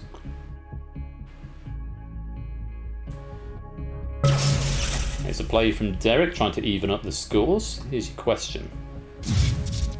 What does an arctophile collect? Art, teddy bears, stamps, spiders.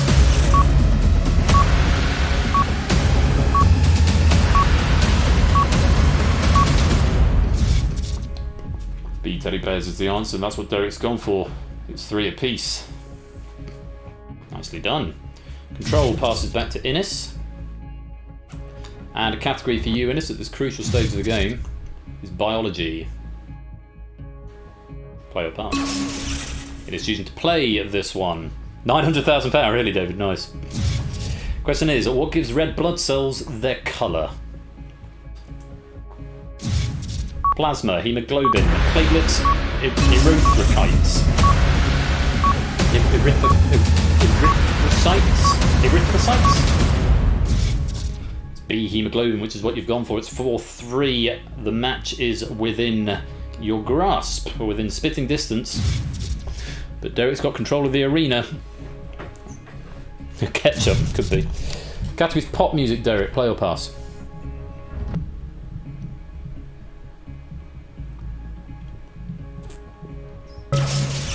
It's a pass. Innes, you've got a question on pop music. Get this right, you win the game. What shade of pale did Procol Harum sing about?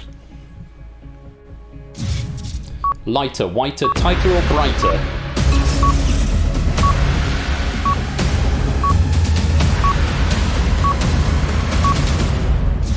It's be whiter, that's what you've said, Innes. You've got your 5th point, and that means you are today's arena champion.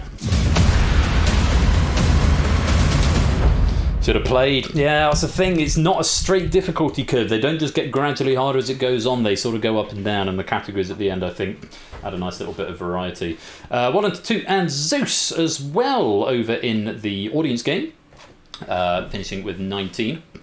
Yankees are raking it in tonight. There's no pennies attached to this game at the moment, but I mean that was pretty fast. I have to say, it was that 20 minutes, if that.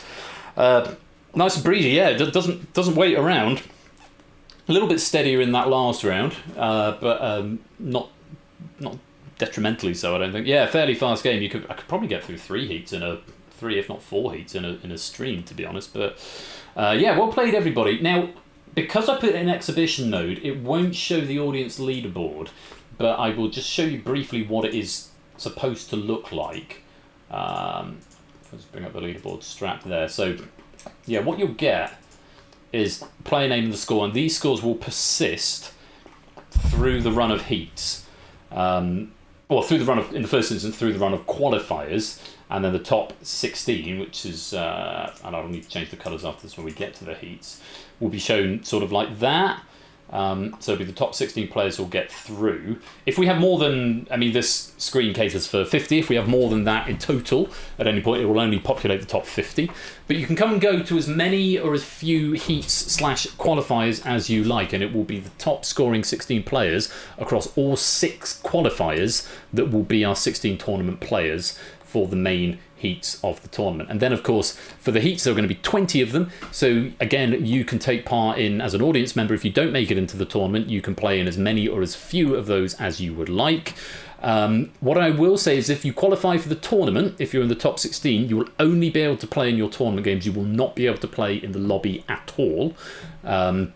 Just in the interest of fairness, because it wouldn't be fair to give you a chance in the main tournament and then give you a second chance to play, to claim a stake from the audience. So if you make it into the tournament, you won't be able to play in the audience game at all, just so we're aware. Who is hot seat for the qualifiers? I don't think that's in the doc, actually, David, but hot seat for qualifiers, I've added a weird thing where it's basically just an empty arena. So there won't be anything followed, because again, that would if I ask people to come in and do an exhibition thing like I've done tonight, that would disadvantage them getting into the tournament, because that's one fewer qualifier that they'd then be able to play. So because the scoring is slightly different as well, particularly in the first round, it wouldn't be necessarily fair to do that.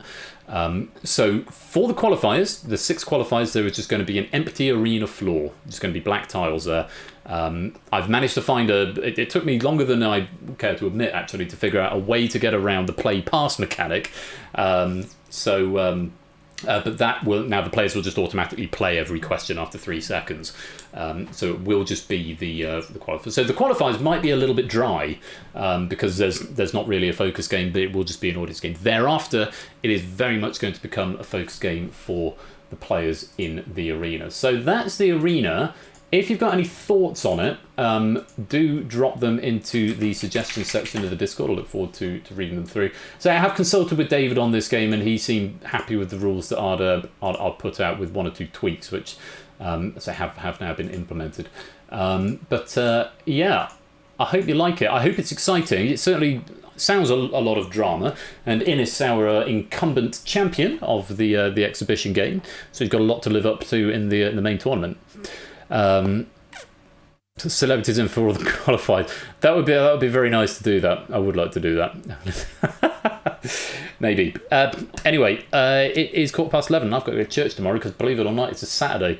It doesn't feel like it, but there we are. Thank you all so much for joining me for this Season 6 opener. It's been an absolute blast tonight, looking back over 2021 DangerZone and Risky Business. Our joint winners, Innocent 2 in Risky Business, and 2 our winner in the DangerZone as well. Sorry only Connect balked. I'm going to have to go and have a look at that and figure out what was going on. This has been a pilot of the arena. I didn't spot any major errors or bugs in there. It's a pretty self-sufficient, self-contained game, so it just sort of runs, to be honest. It's a little bit quick. It is fast-paced, particularly round 2 can be very quick. But that's how it goes. I look forward to hearing what you think of it, and I look forward. At the moment, I'm not planning to do another pilot on Tuesday. Oh, message from our sponsor Zeus. Thanks for the really fun stream, Ben Smiley Face. Tomato Taco. Tomato Taco. Thank you very much for the 100 bits, Zeus. Thanks for joining. Hope you enjoyed what you saw here. Do stick around at the end, actually, because no one commented on it at the beginning, but there is a new this is game night screen. I've done a new one, and no, I'm going to point it out because no one commented on it before. But I've done a new one of those for the end of the stream. So what's going on? I'm back Tuesday with some stuff. I think Alex is in the middle of starting to do a new automatic thing for posting what's going on, but I haven't got it yet, so there's nothing in the what's on. It's data leak, and that is the question. Data leak as written by Joe. Joe has no talent, with a few extra questions popped in by Lewis, I believe. And that is the question by Aaron. Looking forward to that on Tuesday. That's the 4th of January. The warm-up game there is Plinko the Quiz, which I need to make some changes to before then, and that's going to be written by me. And that will be grand, and might even put Only Connected at half-time. I'll write another board for that and stick that in at half-time just to make sure it's still working. Message from our sponsor, Oni. New shiny thing. As it wasn't made in June 2021, it's not full of nasty questions I wrote. This is true. Thank you very much for the 100 bits. So that's coming on Tuesday. I'm not sure when Bash is back, actually. Although, actually, I should do, because he's actually just posted it in his server, didn't he? He posted it in announcements. When is he back? Oh, did he do his schedule? Oh, yes, he did update schedule.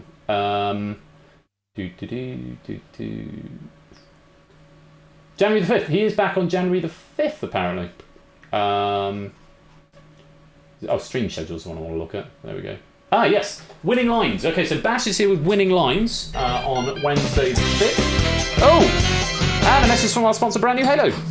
Happy New Year, folks. Thank you very much for the 100 bits, Brand New Halo, and Happy New Year to you as well, and to everybody else. Hope you did have some good festivities. So Bash is here on for Winning Lines on Wednesday the 5th over on his channel, so AT_Bash. Then, of course, the arena tournament starts properly on Thursday, the 6th of January. Bash back with 1 vs 100 Friday night at 8 o'clock on his channel, the 7th of January. I'm going to be back Saturday next week with what is happening next Saturday. Red Herrings and The Purge. I think Toot wrote The Purge, and I want to say it's Cars Red Herrings pack, but I might be wrong. Word wheels for the warm-up there, but Red Herrings and The Purge. Just 1 pack of Red Herrings, unless I write something myself before then. But Red Herrings and The Purge coming this next Saturday, the whatever it is. Incidentally, the Saturday stream next week and the following Tuesday stream will also have a qualifier for this, just so there's some spreading out across to the other ones. But if you know for a fact that you're not going to be able to make Thursdays regularly, I would probably suggest don't take part in those in case you accidentally do really well and accidentally get a place in the tournament, because it is going to be Thursday. So if you know for a fact you can't commit to Thursdays at least once every other week from the 20th of January, then I would suggest not taking. I mean, I can always go down the list if you say I can't make it. So actually, forget what I just said, because if that happens, I'll just move down the list and that'll be fine. So that's next Saturday. I've said Tuesday, I've said Wednesday, I've said Thursday, I've said Friday, I've said, good Lord, there's something every night of the week. Just Monday when we watch Only Connect and University Challenge. So that's all good. I mean, you can self-exclude by not taking part, but if you're in the lobby, it will pull your score into the game. Is the just something to bear in mind. The only other thing I want to mention at this point, since it's the start of the season, is that Saturday, the 29th of January, which is exactly 4 weeks from today. It still doesn't feel like a Saturday. Exactly 4 weeks today is the next big one with absolutely everything charity stream. It's going to be an all-day thing starting at 11 a.m, probably running through till about 1 a.m. There'll be a poster coming soon into the Discord server.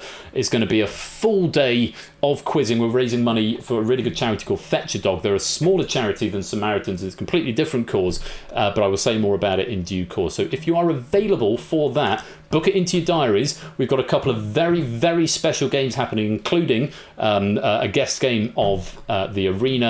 There's a brand new thing that only about 10 people in the world know about at the moment, which I'm enormously excited about.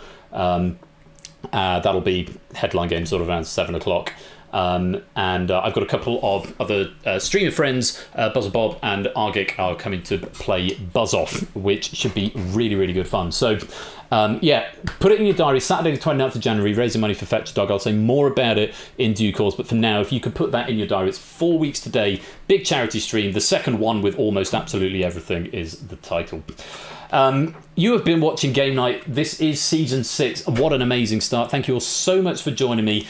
Look forward to your feedback on the Arena suggestion section. Like I say, not too much about the actual gameplay mechanics, because I'm fairly happy with those, unless you think there's something really obvious that I've missed. But anything to do with viewing it and legibility and such like, do let me know. Look forward to hearing from you soon.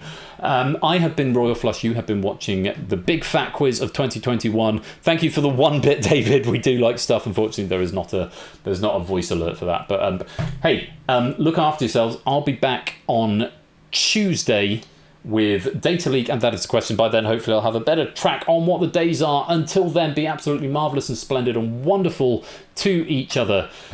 Is there anyone to raid? Is the final question of the night. Let's put that up to maximum. Is there anyone to raid? Let's go raid Messi, since he popped in earlier on. He's doing a software development interviewee sort of thing. Always a good guy. Raid message. Happy New Year. That's a good raid message. Happy New Year. That'll do. That's it, the 1 bit. Thank you for the 2 bits, David. And thank you for the 8 bits, Oni. And thank you, everybody, for all the kind words. Let's go raid Messi and say Happy New Year. Thank you all very much for joining me. I've been Royal Flush. Until Tuesday, look after yourselves. Enjoy the rest of your weekend. Take care. Peace out. Happy New Year. And good night.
hack protection. If you're not worried about cheaters and